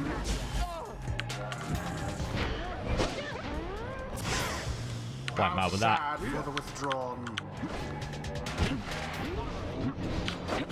Jump it. Oh, come on. That was right there. Engulfed within the aura. There we go. Onward thus to greater glory. One more. Just one more. Someone prevail already. Oh, shit. Knock it back. No! Oh, my God. Okay. All right. That wasn't terrifying or anything. God, I'm using my own teleporters badly here now. Fly! No! Oh, no! No! Not gonna happen. Not gonna happen. Not gonna happen. No! I'm not gonna let it. I'm not gonna let it. I keep teleporting back because that thing's blocking my way there. That is actually sort of mildly annoying. We managed to put the teleporter in the same place that the ball is, which is not good at all. Both banished. I'm not sure how to actually get the ball now. Because of that teleporter.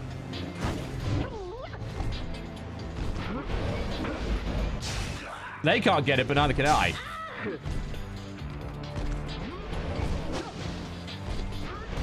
Okay, I'm trying to, like, figure this out. If we... No. This is actually a fairly significant problem. I think we actually are gonna maybe have to restart the right, because I think we kind of screwed that up. Nobody can get it. Nah, because the teleporter at the back's always the same. So that's actually a bit of a flaw in the game. Like, if the ball lands directly on the teleporter, it doesn't seem like you can ever actually collect it. Because you teleport, the hitbox of the teleporter is slightly larger than the hitbox of the ball. So, if it lands exactly on top of the teleporter, you can't pick the ball up anymore. That's a bit of a problem. That needs to be fixed. Tizo.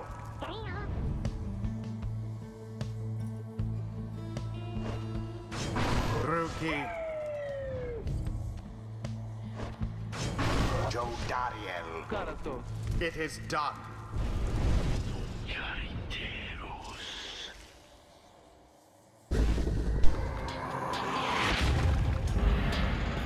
Now begin. Yeah, but then it immediately teleports you back, as far as I can tell. So, I don't even know if it even picks you up that way. I mean, you may be right. I still think it's a bit wonk. Oh, did I not catch him with that? That's a little disappointing. Get my aura back up. It's good to dunk with her because she hits for 30. It was a pretty crazy game, I'll say that.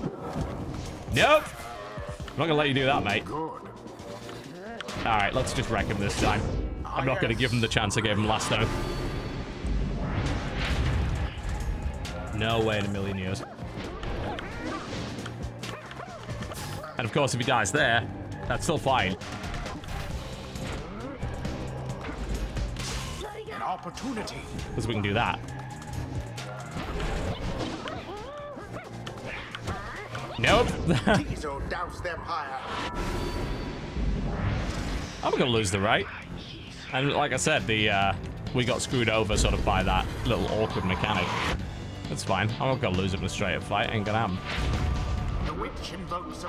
This is kind of annoying that these things like do block parts of your attack, but not all of it. I think it also shrinks your aura size, from what I can tell. I think so, mate. Sublime. You can buff the stamina pool thing, yeah. Absolutely. Switch to Dariel. Make sure that doesn't happen. Past the imp. I die with the imp pretty much immediately. Oh, we all got shut down. And then the imp immediately spawned in their attack. Oh, they're gonna dunk us now. It could all go very wrong very quickly for you.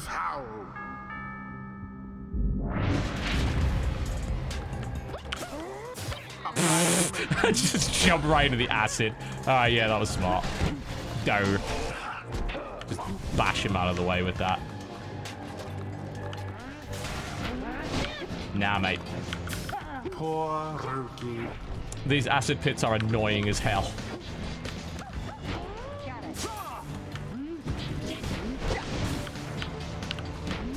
Nope.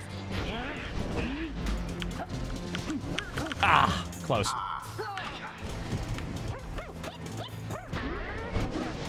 Poor exiled. That was a bit stupid. Cool. I'll distract him with that and then go right. Oh, so close. That works too. You can intercept people in midair, incidentally, as you probably noticed. There we go. Put that down there with the extra ability. Yeah. God, it feels so good to get a goal in this game, because the shit you can pull off once you start to understand the system is mind-blowingly in-depth. Stop jumping into the acid pits! Oh my god. Oh, he's gonna dunk! No! I intercepted it! I caught it! But unfortunately, they then just ran me over. You missed! You left yourselves wide We did. open. That was pretty stupid. I should have tossed it and shut him down immediately with that. Well, went for the detonation. That did not go the way I'd hoped. A deftly thwarted drive.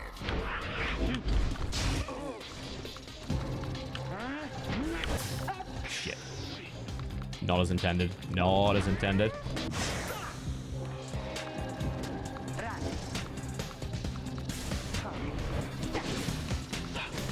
Someone there rose to the occasion. Wait. Alright, there's the jump. Oh, yeah! It is done. Run right down the side. There we go. That was fun. Wings prevail again. Meanwhile, their adversaries wallow in defeat. Feels good. It does feel really good to win. Is ended. I still want a teaser, though. Give me a teaser. I think it's probably pretty fun to watch, too. I think it's with the early game, you can blitz through it. Like, if you already know the story, you just hold spacebar down, and it just skips right through that shit. So you just get to play the rights, you can beat them very quickly, and then you can get back to on to doing this stuff. So I don't think it's that bad for a replay. Boundless are the teachings of the scribes. Ooh, she's getting more powerful. Yeah, give me a teaser plushie, please. Alright, so these are the options. Ooh, so we can give her even bigger presents, or we can put 35 extra on our Pyre. I do like the idea of increasing her presence to just ludicrous levels and using her as a goalkeeper, essentially. I think that's a pretty good way of doing it. But the cool thing is, like, another playthrough would let me pick that other thing and completely change my strategy surrounding her, so... Until the stars align.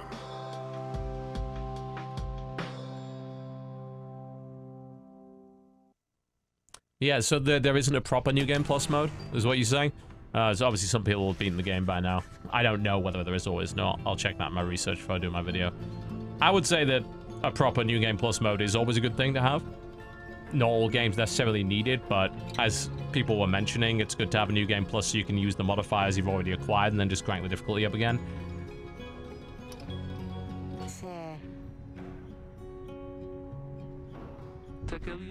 How long do you plan on stream? I kind of want to go to bed. Go to bed then.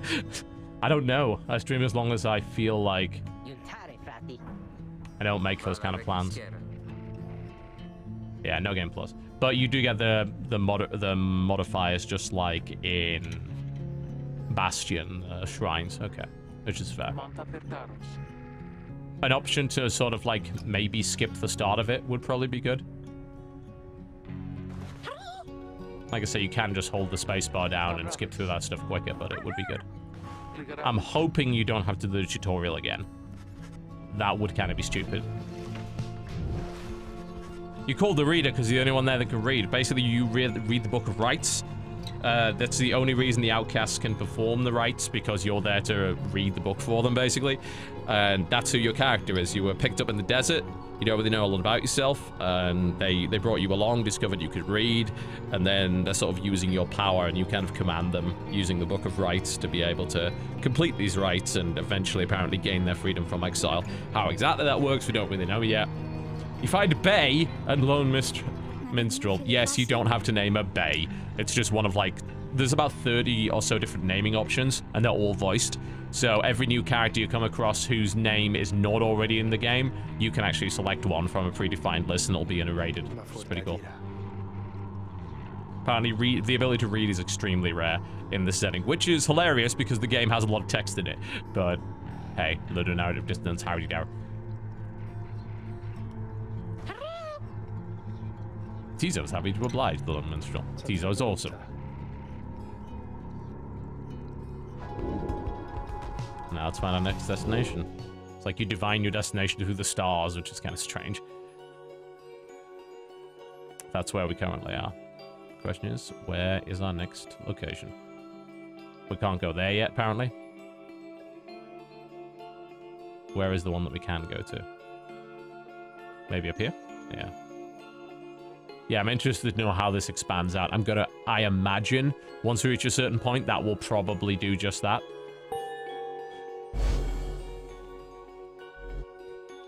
The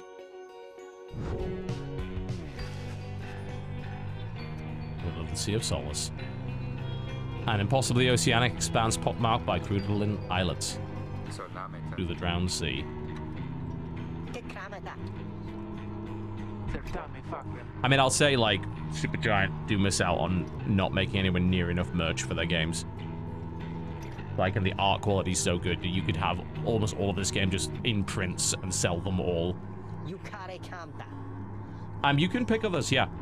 I have 5 characters playable right now, and there's more than that. So you can completely change your setup. It's just I currently like the setup that I have right now.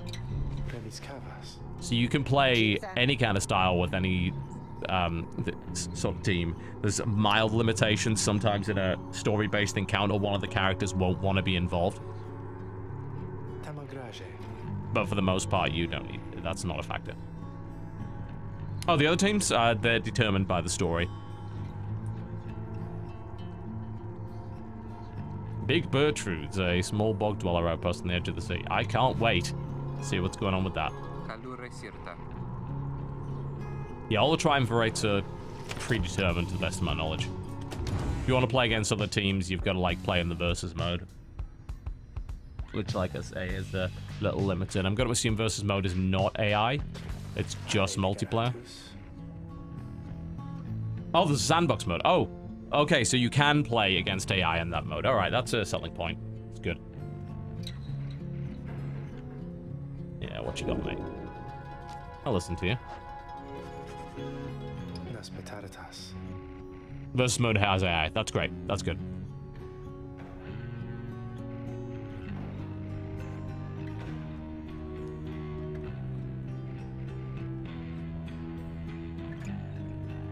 That certainly sounds like an elder god.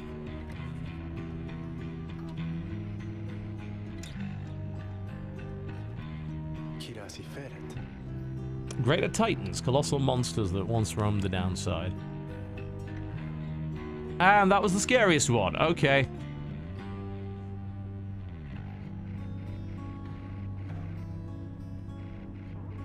So that's basically what we're probably up against. That's our big bad. This sort of elder god thing.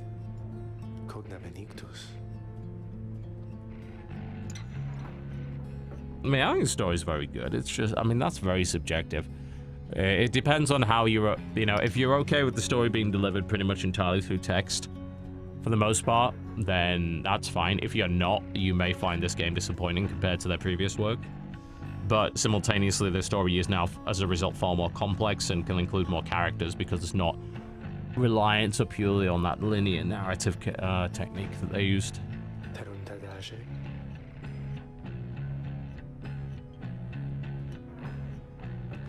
There's also a lot of background lore. Pretty much up to you as to whether or not you want to engage with it. Let's see if I can do another challenge right. Nope, not yet. None of our exiles are currently worthy.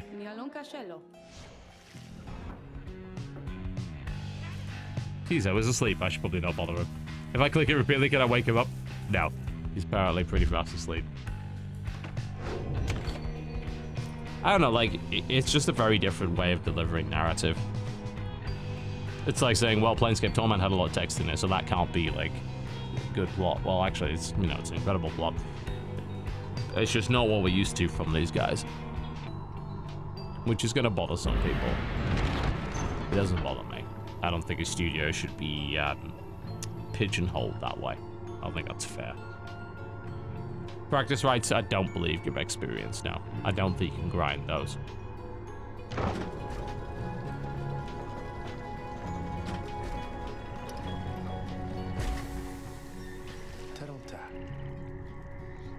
Oh, it gives you a pop when there's a new one available. Handy. Alright. Let's see what's going on over here. Seek Big Bertrude. I like Big Bertrudes, and I cannot lie. The other exiles can't deny. When a Bertrude walks in with an itty-bitty waist and a sacrificial rite sprung in your face. No, that's not the words.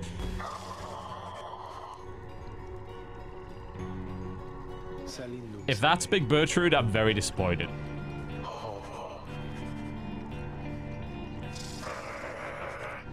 Well, she is, perhaps less attractive than I'd hoped.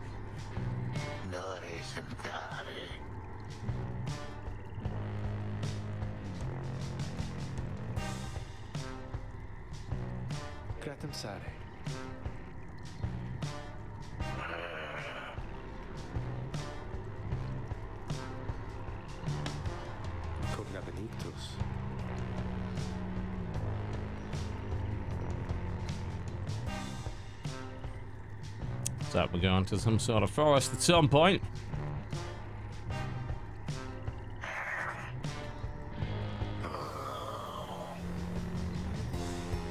Apparently we're coming back for something. Whatever that might be.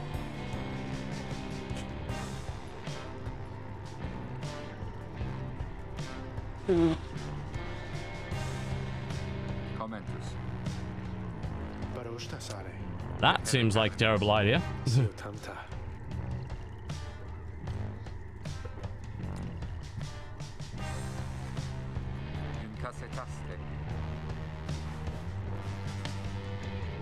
What could go wrong? Alright, so you get a few choices of things you get to do that every once in a while. Forage, mentor, or study. Study gives like bonuses to everybody. Mentoring lets you boost the individual rank of a player very quickly. Or you can look around for resources and stuff. I'm thinking study in private is the way to go though. Those global buffs are just more useful. It would be a little nicer to maybe know what to expect before making that choice.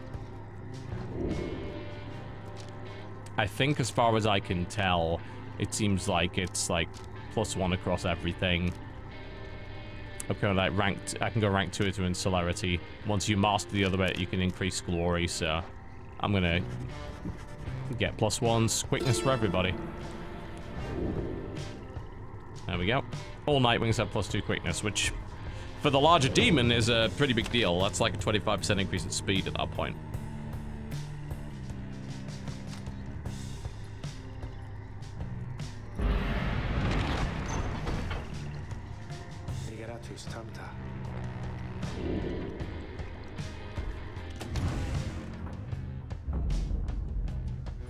Wait, what's about to happen? There's a giant bell, and we appear to be underwater, and there's fish, and what's happening? Okay. I think we're a boat now. We're a boat now.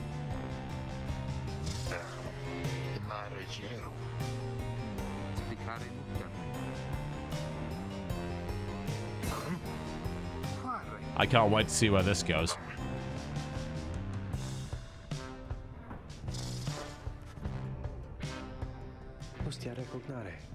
Oh, I'll be... Of course I'm going to click the bell. Are you kidding me? You've added new stuff to the wagon? Of course I'm going to screw with it.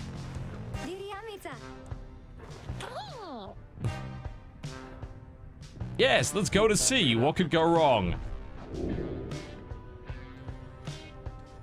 I don't want to set sail. I want to click the bell. Apparently we're setting sail before I get to click the bell. Alright. This is where we're going. Yep. Can't... We'll get to click the bell in a minute. Can't do it yet.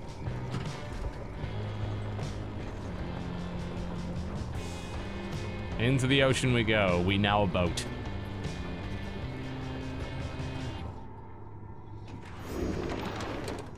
Oh, that's sick.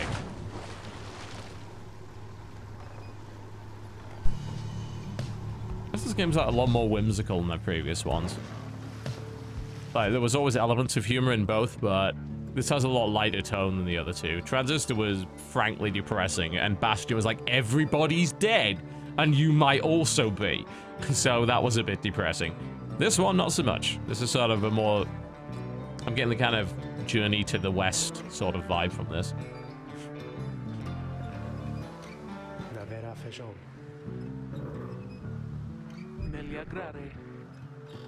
Oh, there's dragons in it. Yeah, that sounds bad.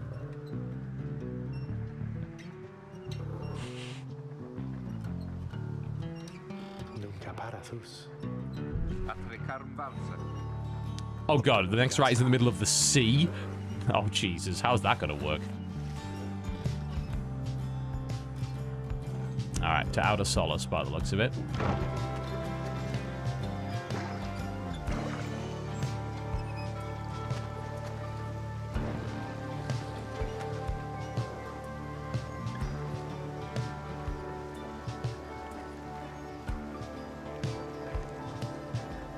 I mean, not being able to change major elements of the story is not an essential element of a game. Like, they have a story to tell, and they're going to tell it.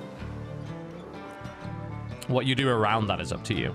And frankly, like, Banner Saga lets you change all sorts of major stuff. Like, characters live and die on the basis of what you do. There's pretty significant stuff. Like, I think a lot of people do seem to have an obsession with, I can make a choice that fundamentally changes that. Here's the thing, like, you've seen what happens when games like that do that, and how they all have to wrap up at the end, and none of your choices actually made a damn bit of fucking difference. Like, there's just, some games pretend, and some games don't pretend.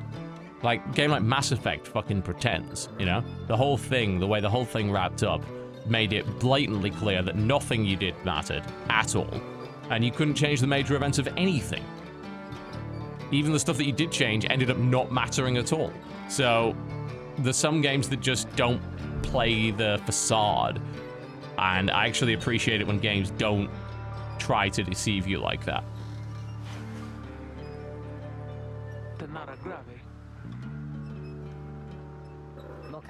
It's not like there aren't changes, there definitely are. It's just like, what do people want? An entirely different story based on, like, some choices, like huge forks? I mean, that's, in many ways, that's impractical. You can't develop a game like that. It's like, oh, I'm going to develop a game where, like, one playthrough will maybe get you, like, 5% of the content. That means you've got to develop 95% more content. You know, it's like, do 20 times more than what you just did. That's a huge amount of work. There's only so much you can do. It's just not practical to have entirely separate games based on choices you've made. It can't happen. Nobody has that number of resources. Like, everything is going to end up and wrap up the end just about the same. There might be a couple of different ways in which it happens, but that'll be about it. It's the stuff in the middle that matters. Everything starts narrow, widens in the middle, and then ties off at the end. Every game that has any kind of narrative at all, and that's by necessity. Until it becomes possible to procedurally generate a narrative, that's gonna happen forever.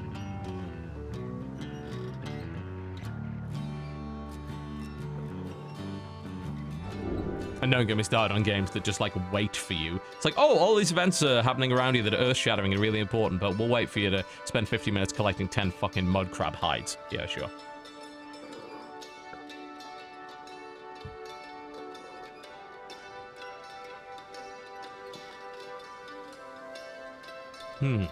What do I miss about my past life? My book collection, the few friends I have, perhaps the food. Nothing springs about. We'll go with the book collection. I guess reading is, like, illegal in this land?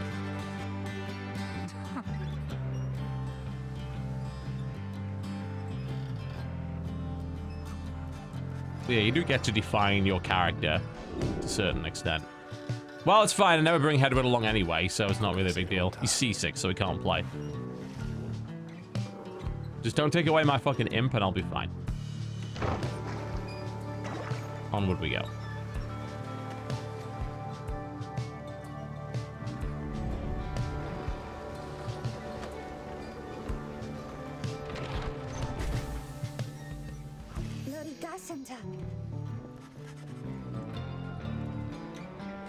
Alright, the Hulk of Oars is where we're heading for the next right.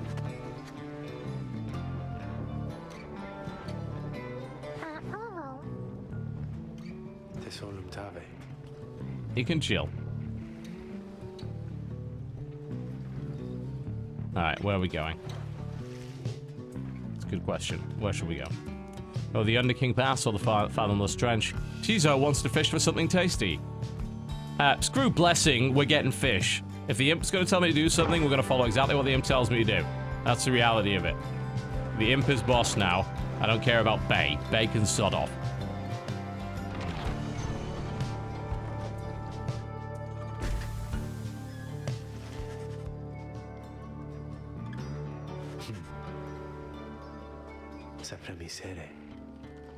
Let's go fishing. Looks like we might have found some worms of the Sea Dominion. I wonder what they look like.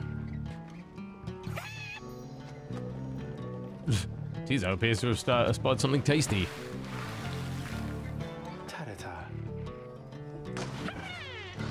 Yeah, it's a fish. A froth sea flounder. Worth 91. That's significant. That is significant. That's a lot of money. It's good.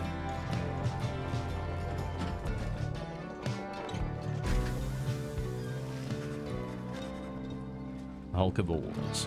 Alright. Well, Slug Market's here. Looks like there's like it. Oh yeah, we have that bell now. I want to ring it. 2 hands. Ring the bell! Yay! Have I pissed him off by ringing the bell too much? Rookie seems to be taking issue with your frivolous use of the nautical bell. After all, there's no sign of nautical emergency.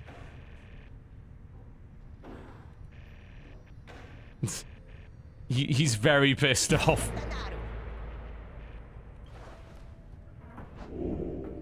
Rookie shall never forgive you for abusing the nautical bell. Oh my god, that's funny.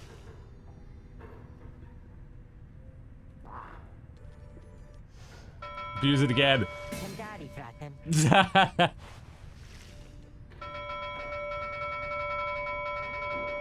Okay, I think that's all we're getting out of that. He's probably just like fucking furious at this point. Alright. If he got like a lowered stats because of that, that would be pretty funny. Tom Diamond.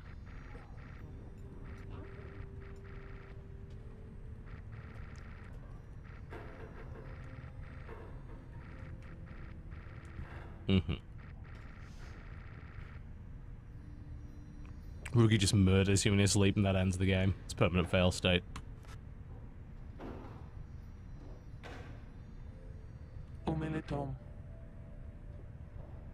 I think it might be a jab towards Telltale. Yeah, that's a fair point. I never considered that. It's like the whole we'll never forget this sort of thing. Yeah, I think it might be a poke, a playful poke at Telltale's way of developing narrative, as in shit that doesn't matter at all.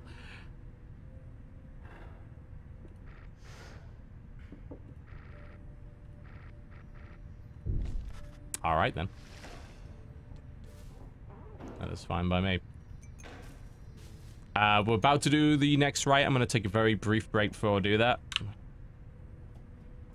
And then we'll be right back and we'll do that rite and we'll see where it goes from there. I don't know if that is the 8th one where everything sort of blows up. I think I want to keep going until we hit that, until everything sort of expands out, and then we can probably wrap the stream up at that point. Because I have heard that's when the game like really opens up, becomes a bit less linear, so we'll be right back. We're on a quick break. And music-wise, well, that shouldn't be hard. What have we got here? This should do nicely. Get up, trying to sack myself. Oh my god, this is terrible. I came back to this? What the? Stop it. That is actually awful, and I'm sorry that you had to listen to that. There are some things in my game soundtrack collection that are not very good, and that is certainly one of them. Jesus. Okay. Let's get back to this, shall we? Oh my lord. What the fuck even was that? Just horrific. Like, possibly a war crime. Okay. Alright. I'm just gonna double check that. Apparently you do get a notification, but I guess I would... Yeah. I just wanted to double check. Oh, I'll be back. Alright. We may not get to where the game opens up at this point, but... I mean, I could just be blitzing through this, but I'm just taking this over at a leisurely pace at this point. Yeah, apparently I'm 4 rights away from doing it. Alright. I mean, I could probably get there in about an hour if I went a bit quicker, but I'm trying to pay attention to things. Alright, well that's super cheap, and we should absolutely buy that. Like, buffing up the ranks of our stuff is really important. Range seems good. Yeah. I don't know. If I sell this fish, is it going to upset the imp? I'm going to assume not. I actually want that Stardust. See if there's anything else. I like the Scribe rock. I mean, that would be good. I'm tempted to buy that just so that I can give it to What's-Her-Face to get that even bigger presence and just maybe buff it up a bit. That's not a terrible idea. I like it better than the rest, yeah. We'll grab the Scribe rock. And then what I'll probably do is... Oh, it depends. Yeah, I can get it up to 3 presents, maybe even 4 if I threw that at it, so... The imp isn't complaining. Look, the imp understands the need for what we're doing here. Because, yeah, I put +4 presents on her. She's going to have, like, a massive increase in presents. Yeah, so we can get her up there. I'll keep a hold of this for the time being. I was looking at grabbing that, but I don't even know if buffing it up will ever actually give us +2 instead of +1. So I don't sort of feel like wasting it right now. But buffing this up is... Yeah, it's good. Yeah, she's sitting on 30 presents now, which is a fairly massive aura. Should be pretty potent, I think. There are definitely not that many ways to earn money yet. We'll see what happens. They're leaving, Dad. Just look at how much we got this time. Is the slug his dad? I don't know at this point.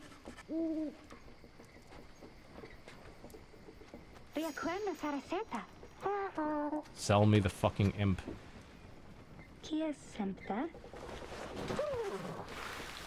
Worms, you say? What the hell? Is it got? It's got a little freaking Crusaders helmet on.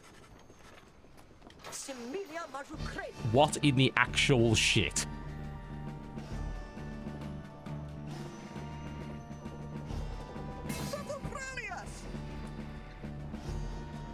I am astonished. This was not what I expected.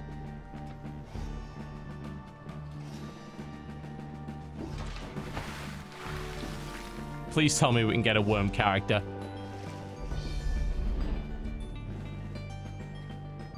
Deus worm. Alright, I'll accept that this once.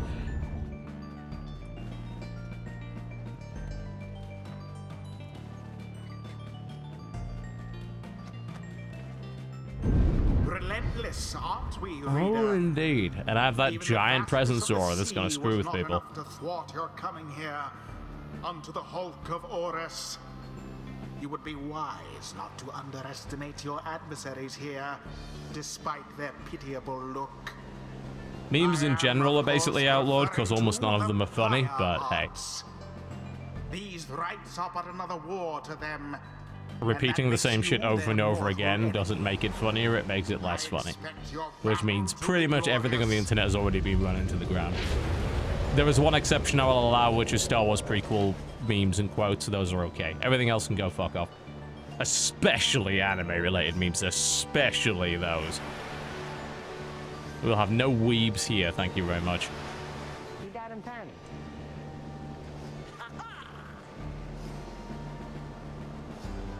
Alright. I can't wait. This game has been on my channel before. I did a preview of it almost a year and a half ago with the build from PAX. That was obviously before the game came out. The game came out yesterday, so...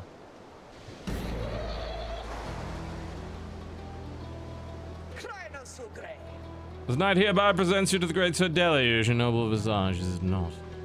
A petty worm knight of the Sea Dominion who somehow survived countless battles. This is very, very silly.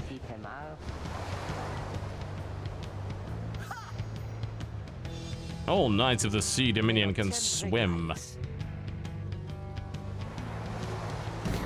I can't wait.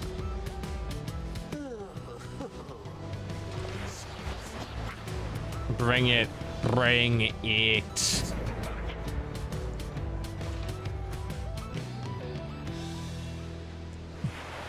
I love the little music in the background as well. Sounds like a good power metal track. Oh, look at that. They're fucking tiny.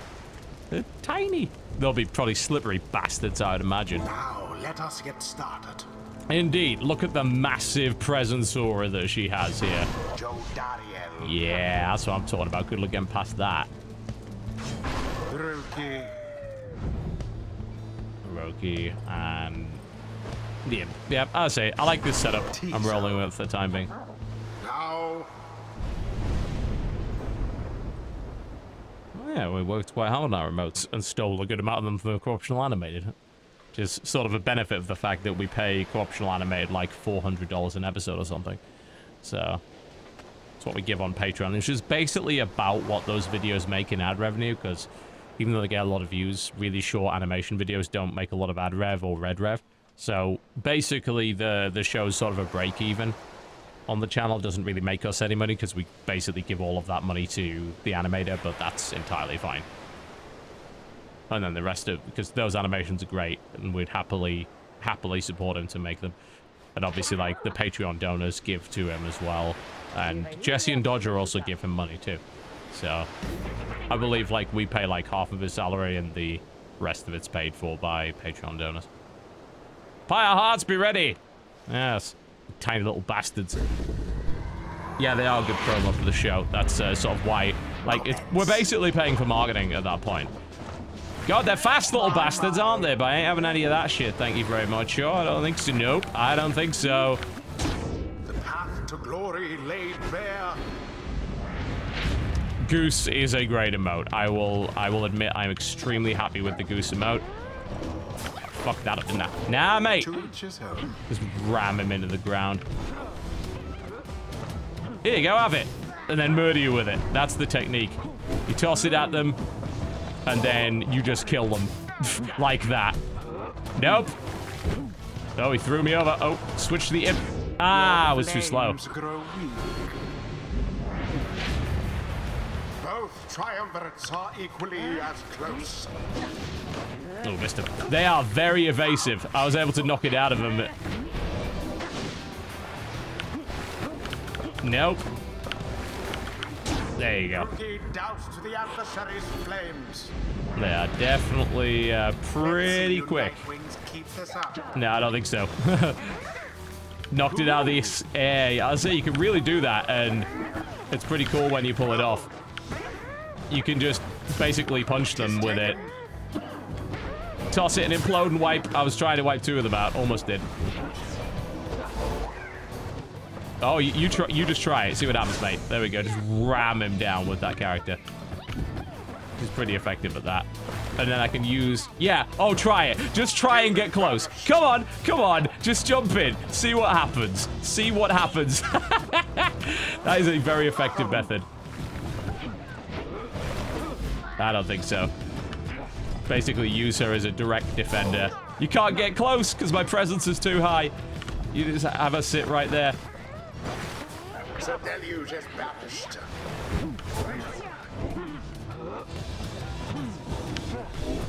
Going for the toss. Didn't quite get it.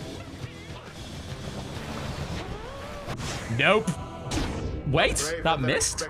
I guess she must have, he must have jumped.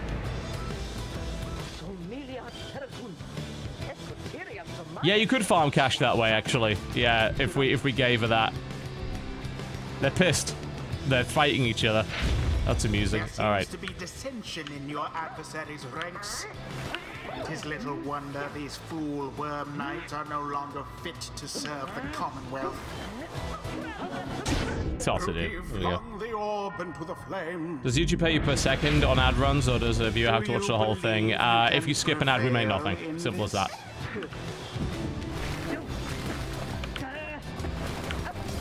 But we, you know, obviously if you're a red subscriber, that's not relevant. But yeah, skipping an ad doesn't pay. You do get paid for stuff like the banner ads that show up, but you don't get paid for that ad. No. Because I mean, why would you? Nobody actually watched it. I'm sorry, I can do that. I think I got propelled by the. Oh shh. Nope. I got propelled by the really awesome, yeah, that's what happened. They literally propelled me into the Pyre using the water spouts. Red is extremely profitable. Like, red is literally 45% of my YouTube revenue now, which is massive. That's a huge amount. I think that actually puts me higher than the vast majority of channels. I don't know any channel that gets more red revenue than I do. Let me just put it that way. Oh, and the evasion. It is done. Screwed him. The Nightwings prevail. Their adversaries prove no match. I don't know about anything longer than 30 seconds. That I don't know about. All I know is if you do the 5-second skip on a 30-second ad, the ad makes no money. Longer than that? Possibly. I don't know. As for long form content, well, hey, you know, I make 3-hour podcast videos and they're extremely profitable. It got to the point where for the podcast, because of the length, red makes more money than ads do in that show. And I remember every time I've told a YouTuber that I'm like, oh yeah, I make like 45% of my revenue from red. They're like, you what? Like, they're nowhere close. Nowhere close. It's just how it is. Like I said, we do really, really well on red. And I'm very grateful to those who have subbed to it. I just got this little nice micro red dot. My wife bought me a AG Chris Vector airsoft gun, which should arrive shortly. Like, they're still in the shipping process, but I thought, hey, I'm gonna have to buy a nice little scope for that. So I got a primary arms micro red dot, and I'm still playing around with it because it's awesome. And I should probably stop fucking with it and actually play the game, but I'm just having a chill day today. I'm gonna probably bust my ass tomorrow to get a video of this done and possibly some other stuff. I do have a few other things sitting around for after hour that I never just didn't quite get around to because of CoxCon. I need to sort of get back on that horse a little bit before my next chemo session, so.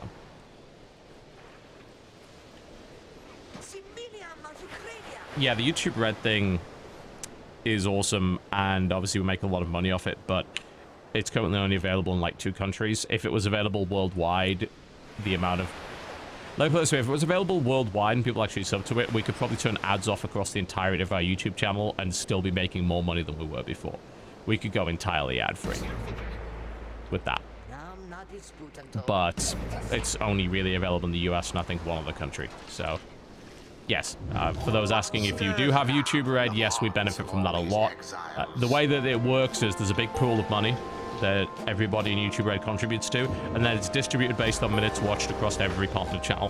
And since we have a lot of minutes watched relative to everybody else, we get the lion's share of that money.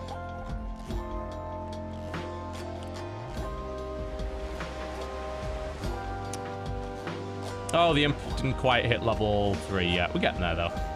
Until the next right.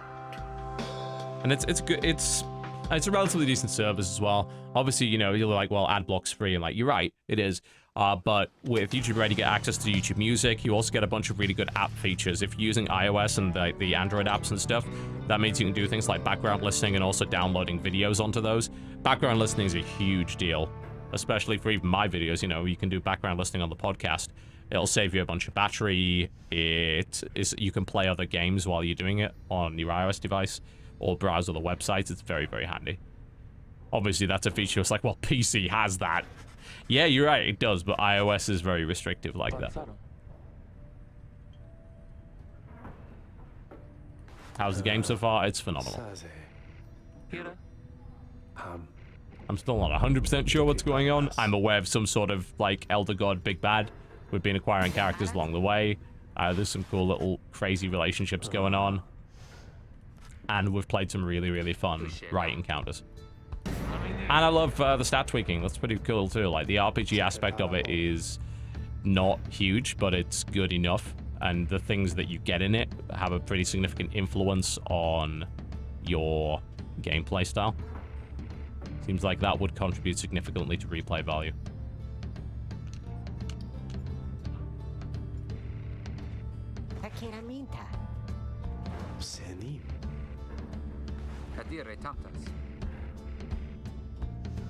And yeah, you're right. The feature should be in iOS by default, but the fact is it's not, and there's nothing you can do about that, unfortunately. Because the iOS is a walled garden system.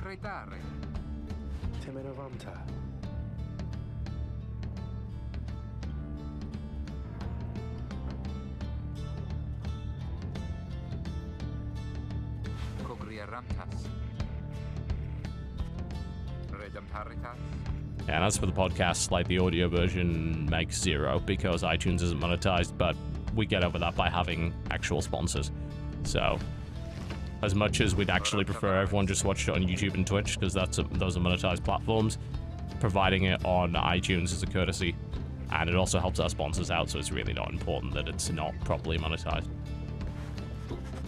Alright. Where are we going next?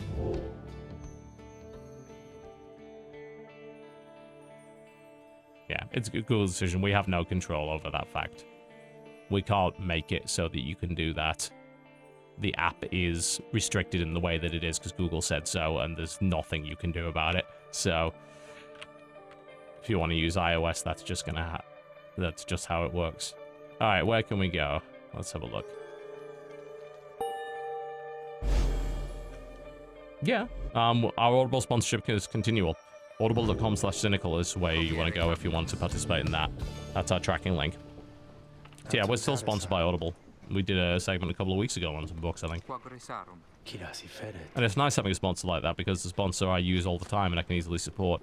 Like, taking on a sponsor that you don't use and you can't really endorse properly doesn't feel right to me.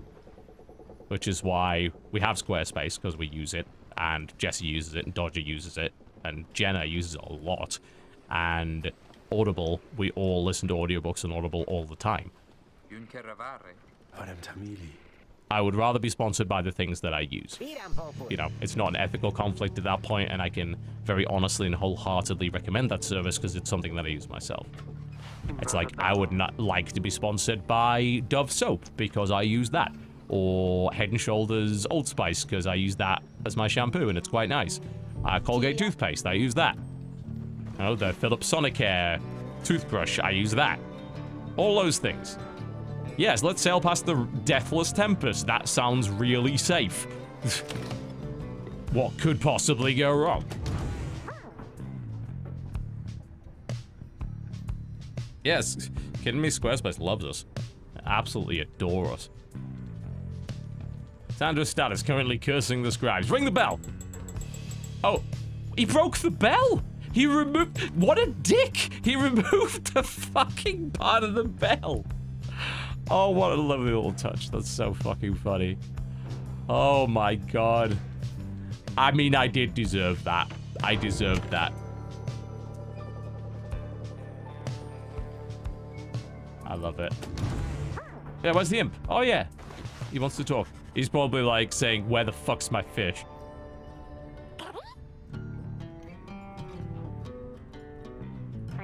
Apparently, I don't know why you love fishing so much.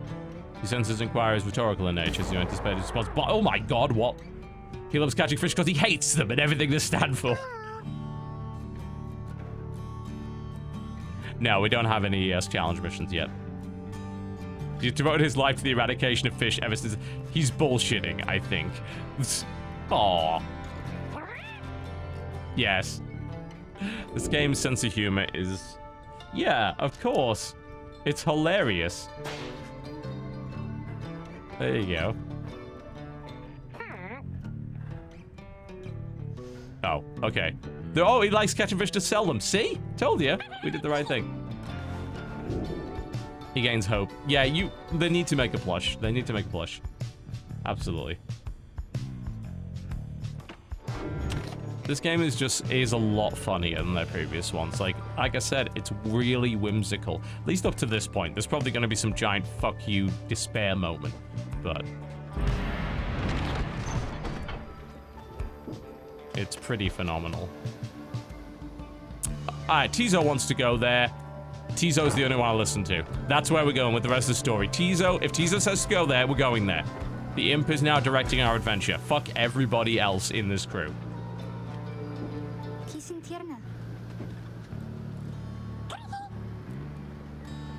Fishing.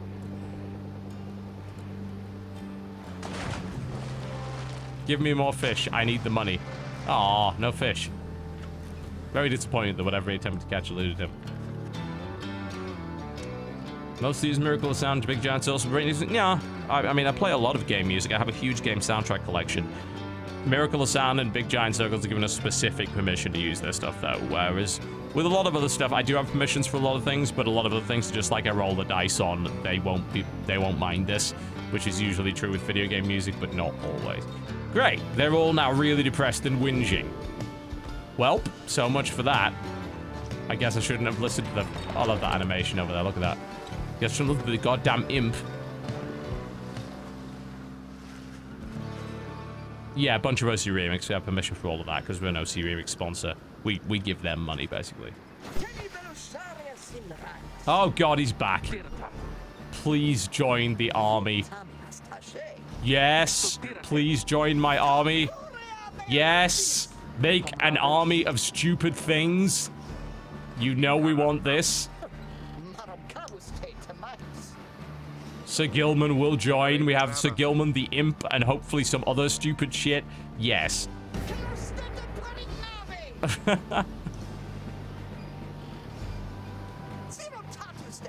I love the writing in this.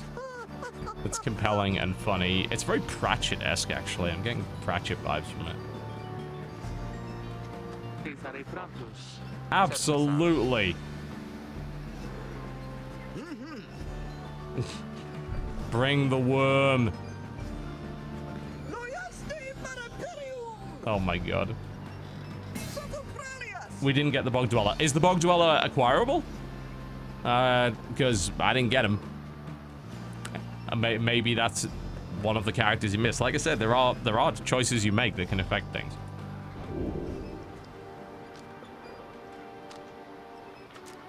Yes, do whatever the thing is. Absolutely. So Gomez, all the trail extends behind him. You can snap to the end of the trail and aura slash. That sounds cool. I love the fact that everyone plays completely differently in this. You can come up with whatever strategy you like based on that, and you can mix and match. And like I said, huge replay value in that, I think.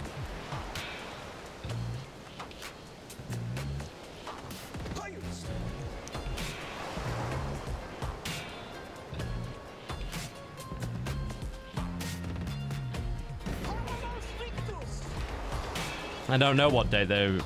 Well, Congress isn't voting on it. It's an FCC thing.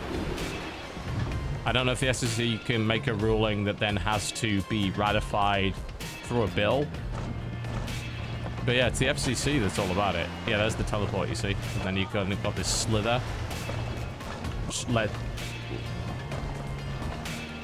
And this is kind of also a pretty neat way of teaching you the movement mechanics of this character. And then, like, you see where that aura is? I can teleport right back there using the aura slash ability. Unfathomed plumes. Yeah, that's not good. So I guess we probably want to use that to avoid a lot of this shit. Banish the foul spawn. Yes.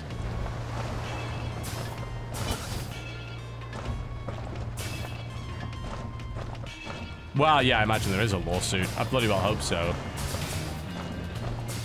It's like I say, there is literally no reason to oppose net neutrality unless you are a fucking ISP. Are you an ISP? Then you shouldn't be opposing net neutrality. Do you understand? This is not a partisan issue. You are fucking yourselves over if you oppose net neutrality. There is no benefit to you at all. None. Oh yeah, I mean, they've been fucking around a lot with it. Like, they basically pretended that millions of comments didn't exist. They claimed that they were DDoSed, which is blatantly false. They're dishonest, like, that's like every fucking part of the government these days. Anyway, I'm not going to get into that, it'll just piss me off too much. It's like every day, politics in this country sinks lower and lower into this fucking abyss. We're going to go to the Winchester, we're going to pull a pint, we're going to wait for all this to blow over, alright? And hopefully we can get back to some sanity, where people treat each other with respect.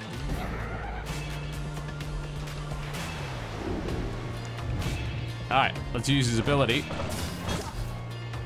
Yeah, that would work. Yeah, he's pretty strong. There's a lot he can do there, and then he can sort of evade using that. Teleport right back in and blow them up with it. Relatively strong. What now, Sir Deluge? Shall you not face this knight yourself and leave the dirty work unto your charges? Fine, Gilliman, you wish to stand against your commander? Then have it your way. Samash, Lady Seagrass, to me. Vanish this troublemaker. We fucking wrecked. You are master of this night no longer, Sir Deluge. Thus shatter our fraternal bonds. He gave him the last of his blueberries.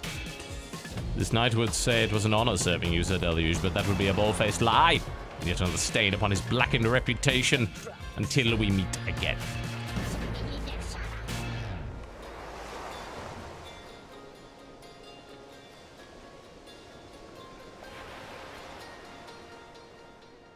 Yeah, it's a pretty strong ability. He doesn't have a big aura, but that leaving it behind makes him a very strong offensive player.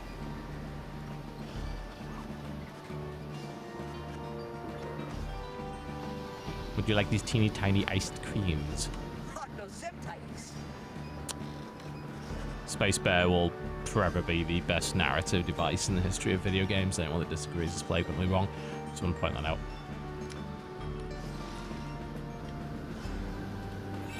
It's a fun game. This makes me smile a lot. Transistor did not. Neither did Bastion. You know, as pretty as a game it was, that was, like, inherently depressing. This game is not. Right now, in particular, I kind of need something that makes me smile, so I'm pretty happy with it.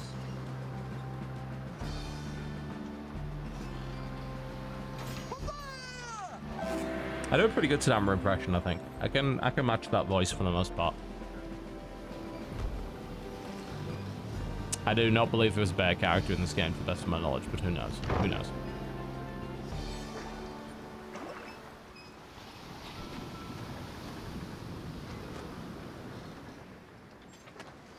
Yeah, which makes it a 9 out of 10, not a 10 out of 10. So that's unfortunate for them, but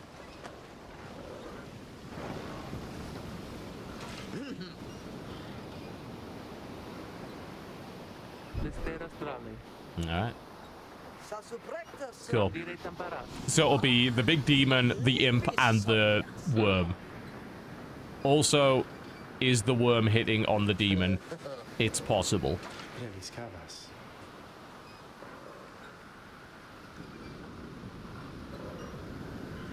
6 out of 5, too many worms. Wait, 6.5. 6 out of 5 would be pretty good rating.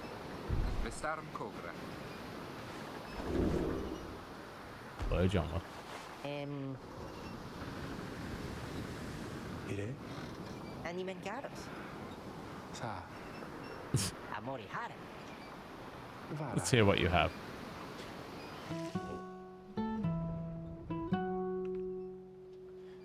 Putting the music up for you. For the salt and roiling sea, the moon began to cry. The valley ran with sorrowful tears and filled the waters high. The misty morning over the brine belies a leaden sky. The stars all hide away from the chill until the evening rise. Oh,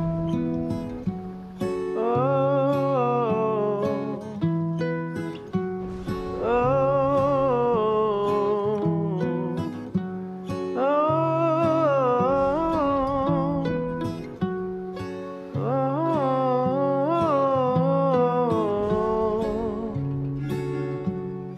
oh, Just too good.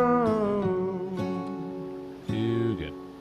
the place where Plurner scuttled her foe, the doomed ship still resides. The Titan met her end on its prow, forsaken by the tides. In death she leaves her stain on the place. The tempest never dies. Her final throes and shivers and shakes 1,000 years gone by. Oh, oh,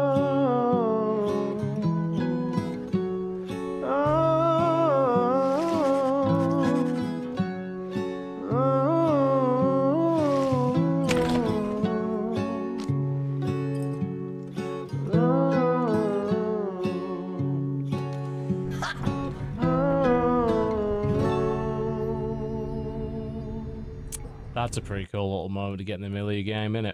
Yeah. That's the kind of thing that only happens in games from this company. And it's kind of wonderful.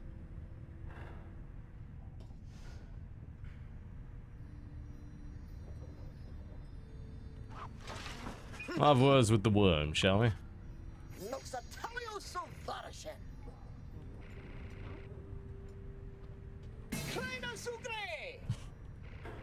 Oh, this guy.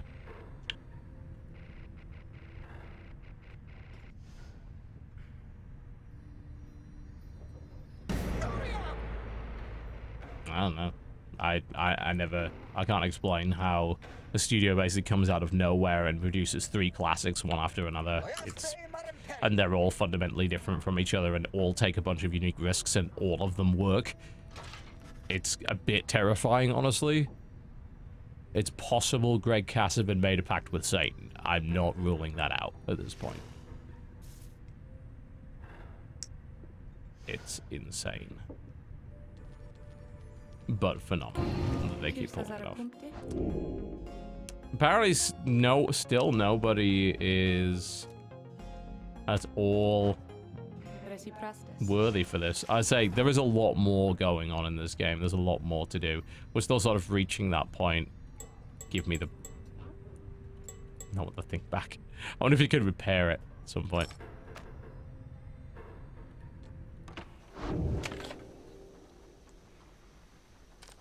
What's around here?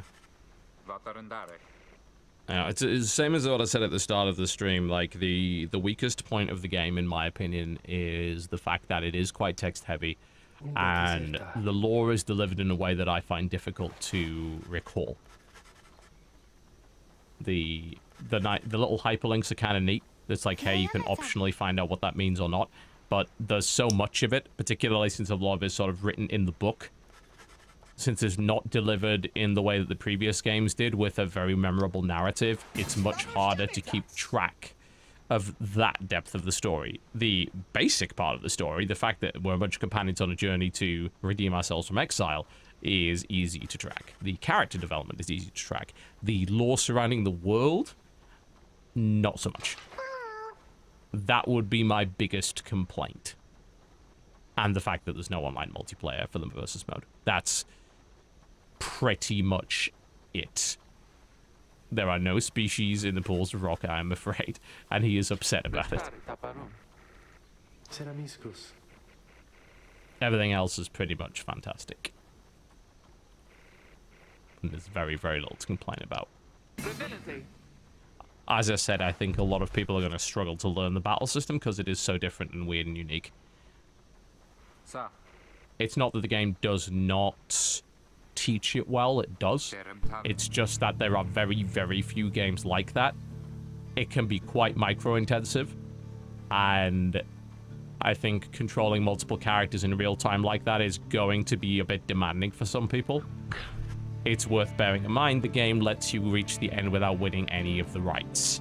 Obviously, I'm going to assume that you do not get the same ending if you do, but even if you're not good at it, you can still find your way through the game. The game does not shut you down for failing a right. It lets you go on, but there are consequences for it. We've really been, like, cracking on these, studies. I'm thinking mentoring, though, because I like to raise the rank of the worm character really quickly. Can I get him, like, up to rank 2 immediately? I guess not. Actually, maybe I can. I don't know how much he's going to gain from this. That's the problem. Do you think there'd be a little bit of a green thing there? Yeah, because you see that... Can I not mentor him? If I click mentor, what's going to... I get... Because he was on 0, I guess, right? Because it's like, I can't... That's a bit weird. I don't know how much this is going to help. His current alignment is 650. He needs 350 to reach the next rank. I don't know how much enlightenment gives. 1,000. It would be nice to know that before clicking it. And like I said, this is weird. Ah, exiles gain enlightenment twice as quickly while they have inspiration. Exiles who do not conduct the rites gain inspiration. Right, so that's a neat way of letting you catch up with characters you've been leaving behind. If they're out of rites, basically they get extra experience. So it's 1,000. Yeah, I wish they just told you that. But I'll give him 1,000 because that'll definitely get him up at least 1 level, maybe 2.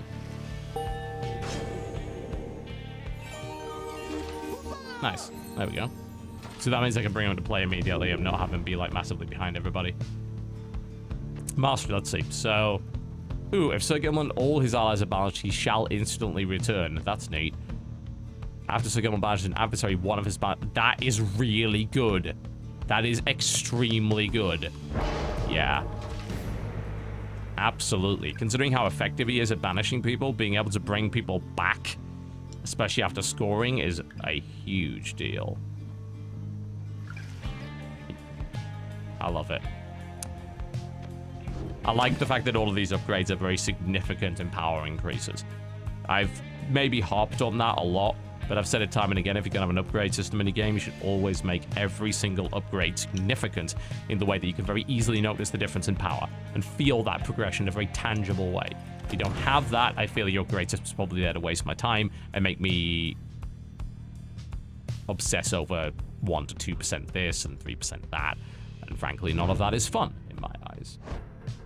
Not in the slightest. You know, putting the Mooncrest on him would probably be pretty good as well. Because if you're going to be very aggressive with him and throw him at the enemy, then having that 30% instant res chance seems pretty strong.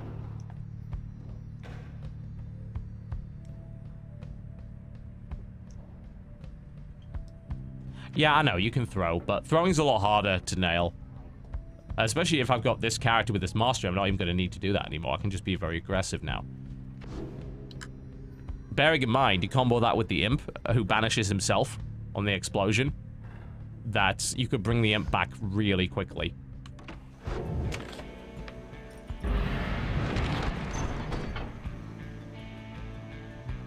Yeah, I'm anything if not predictable and consistent. Let's use the word consistent rather than predictable, shall we? Alright. Avoid the harps or negotiate safe passages with the harps. Good question. We'll negotiate safe passage with them. Yeah, throwing's great if you just wipe them out, because then you can just toss the damn thing into the fire. Or, of course, you know, you combo with a character that can knock them out of position and then throw it that way. Like, use Jadariel and her massive jump stomp, knock everybody out of the way, pass to another character, and then just throw it in. There's a lot of advanced technique under that system that will probably take quite a lot of practice to do right.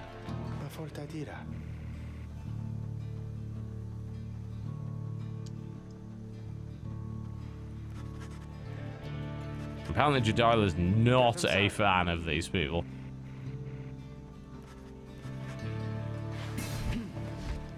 Oh, hello there, Griffith. You're only mildly terrifying.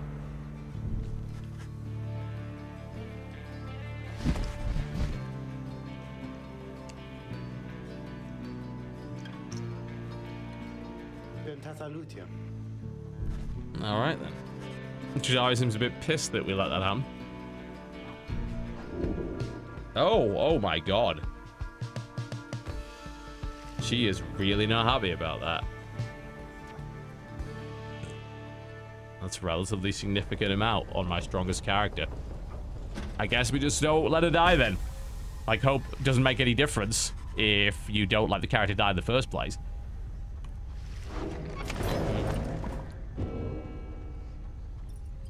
Cash-wise, I don't think we even have much. 26. That's not much.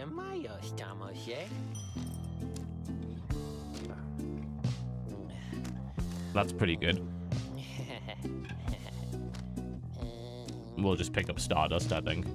We don't really... One, we don't have the money for anything else, and two, the Stardust buffs are very useful. So I don't see why you'd ever not buy them.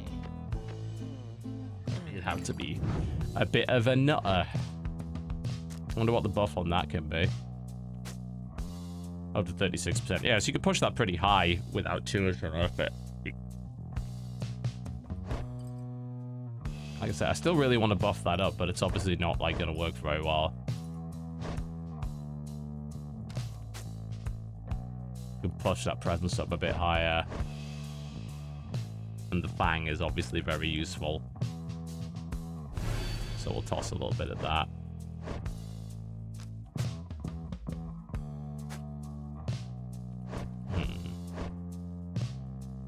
Yeah, I'm gonna put that up because I'm gonna try and change my strategy around a little bit so I blow up a lot more people.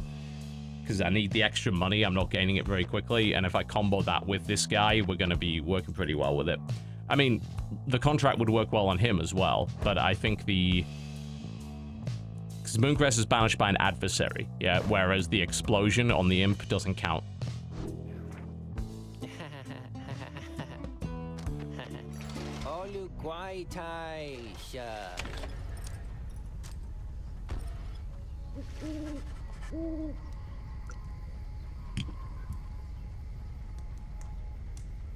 Alright. Guess we're fighting the harpies.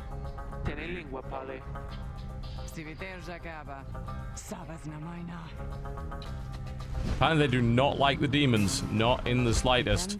I think she's gonna, like, I've got to fight you, and I'm fine with that. Because I always bring her in anyway. Oh yeah, we'll rip you to shreds.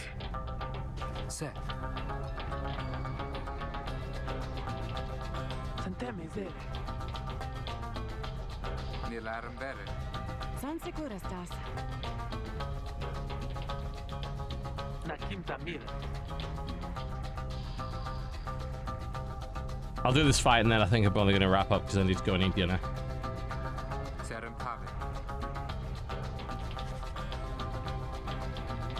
And then probably tomorrow morning, or maybe this evening just off stream, I'll push towards the bit where everything opens up and then I get my video done.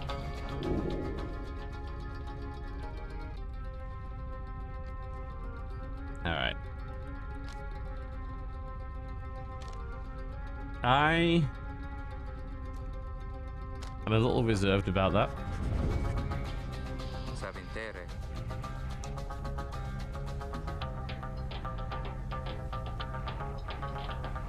So she's gonna join us.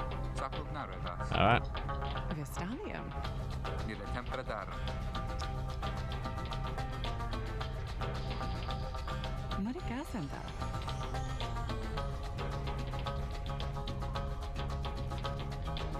I wonder if am I forced to use her?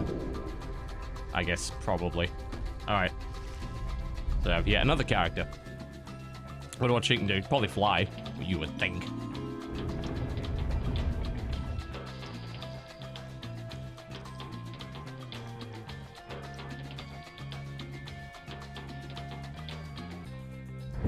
Reader, I thought for sure the stars would have eluded you by now.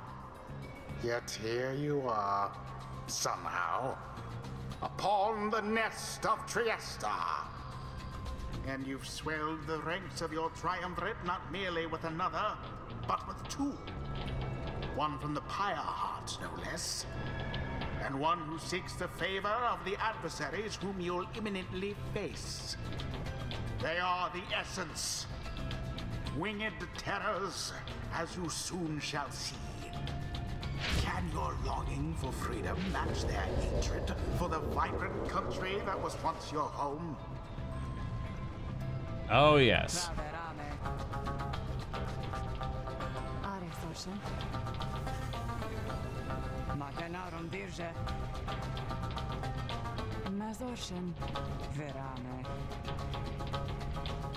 Let's rock and roll. Yep, you're pissed with each other. We get it. We'll settle it on the field.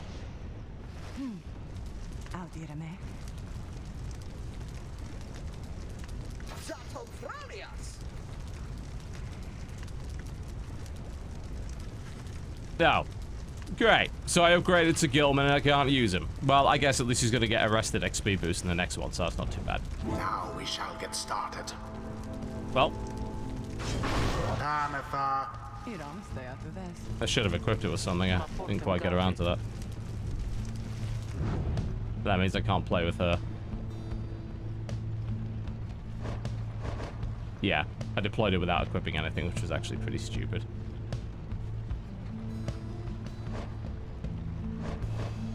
That's fine. We'll make it work. Tizo. That means that my little combo that I came up with doesn't work because Sir Gilman can't participate. Stupid. Oh well. We'll go for a quick combo then.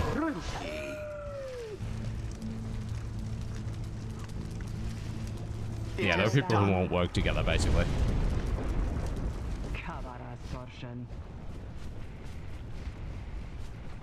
So we have a very fast team, so I'm pretty sure we can make it work. I don't know exactly what Pamatha can do. Oh, I guess he's about to tell me. Reader, you put yourself amidst a feud between two sisters? That seems entirely unwise. Even for you. So her dash actually pushes people around. Exiled Pamatha. Her kind's all but forgotten Saint Triesta's grace. And she could dash forward, tackle with a shield on. It's pretty strong. So she can go right in the middle of somebody and just destroy them.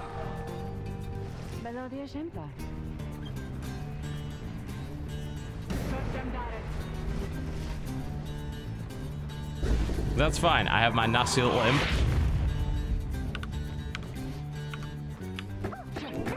Who I could just use to blow people up. Admittedly, I kind of fucked that up. Well, that was not a great start. Eludes us all at times.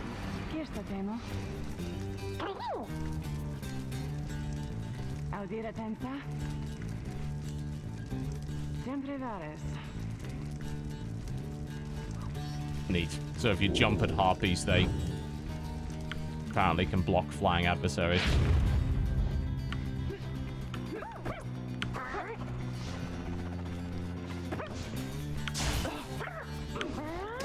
like that. Oh, Oops. That was unfortunate. Nice. exactly by the point. Neither triumvirate is closer than the other. One Nope. false move. That ain't happening for you, mate. Right in. Their pyre sputters. Your pyre burns brighter for the while. Nope. They just snuck in. I love it. It's like, sup, dudes?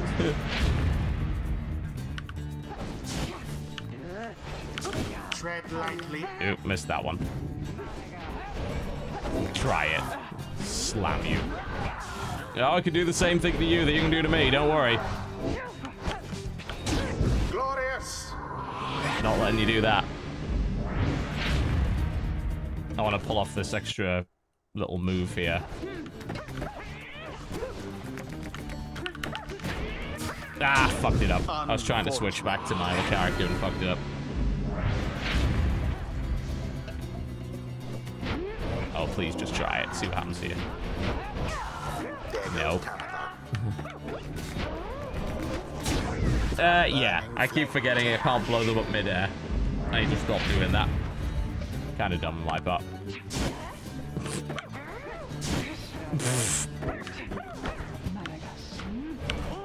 Nope. A blow against the adversary's pyre.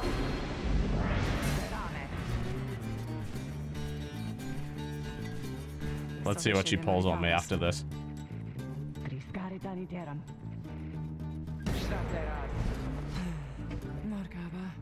Looks like it's a one-on-one now. Sounds good to me. What is it those two think they're who?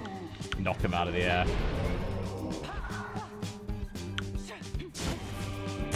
I just suicidally jumped in there. The Nightwings prevail yet again. A perfectly agreeable performance overall. Thus end this night's proceedings. No, I think we could have probably done it without her, let's be honest. The 8 scribes bless us with their ways. 'Twould appear Cool, that that gets, rookies not rookie too up. old to learn new tricks. But yeah, the AI goes a bit berserk on that level for some reason. They just keep throwing themselves to their death, which is pretty stupid.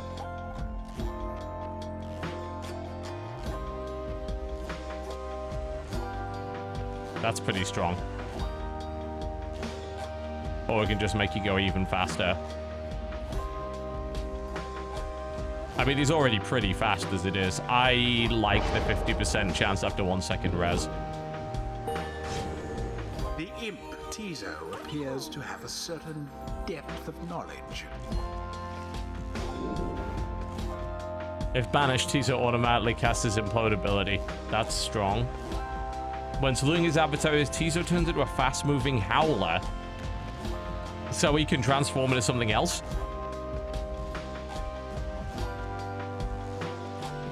Tricky. I like the speed on Flutter, though. That's pretty good.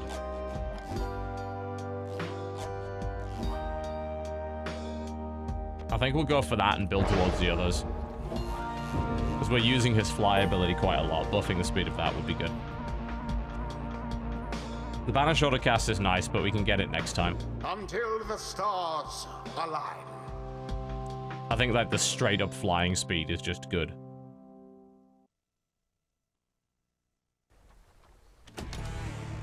I mean, again, the only problem we've ever had with the AI is that one level with the hazards. Everything else was totally fine. So I don't really see what the problem is. Also, bear in mind, this is only normal difficulty, not hard.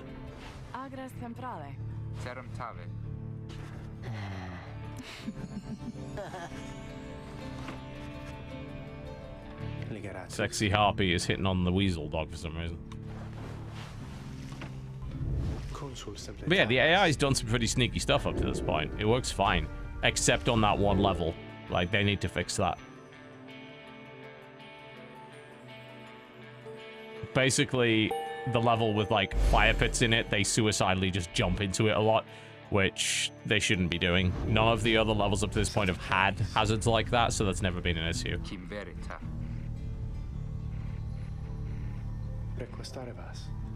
Alright, we'll move on to the next area, then I'm going to wrap up the stream.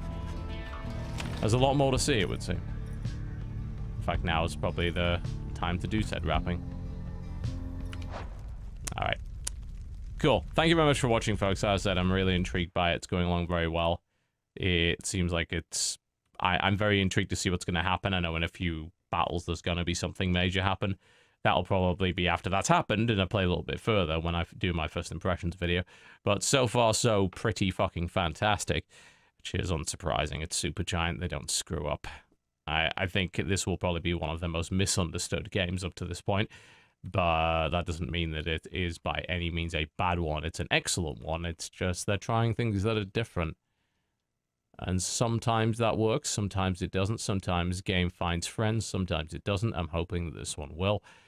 Hopefully on just the back of their reputation, they're able to sell something a bit unusual to people. And say to people, hey, try something that's a little bit different. All right. Thank you very much for watching, folks. And, of course, the Co-optional Podcast VOD, which is the Roundtable crossover show, will be up on YouTube tomorrow. That's Thursday. If you are a subscriber to the channel already, of course, you can access it if you happen to be a Twitch sub. That's on the video section of this particular page. You can go watch it right now if you like. Up to you. But thank you very much for watching, and I will see you next time.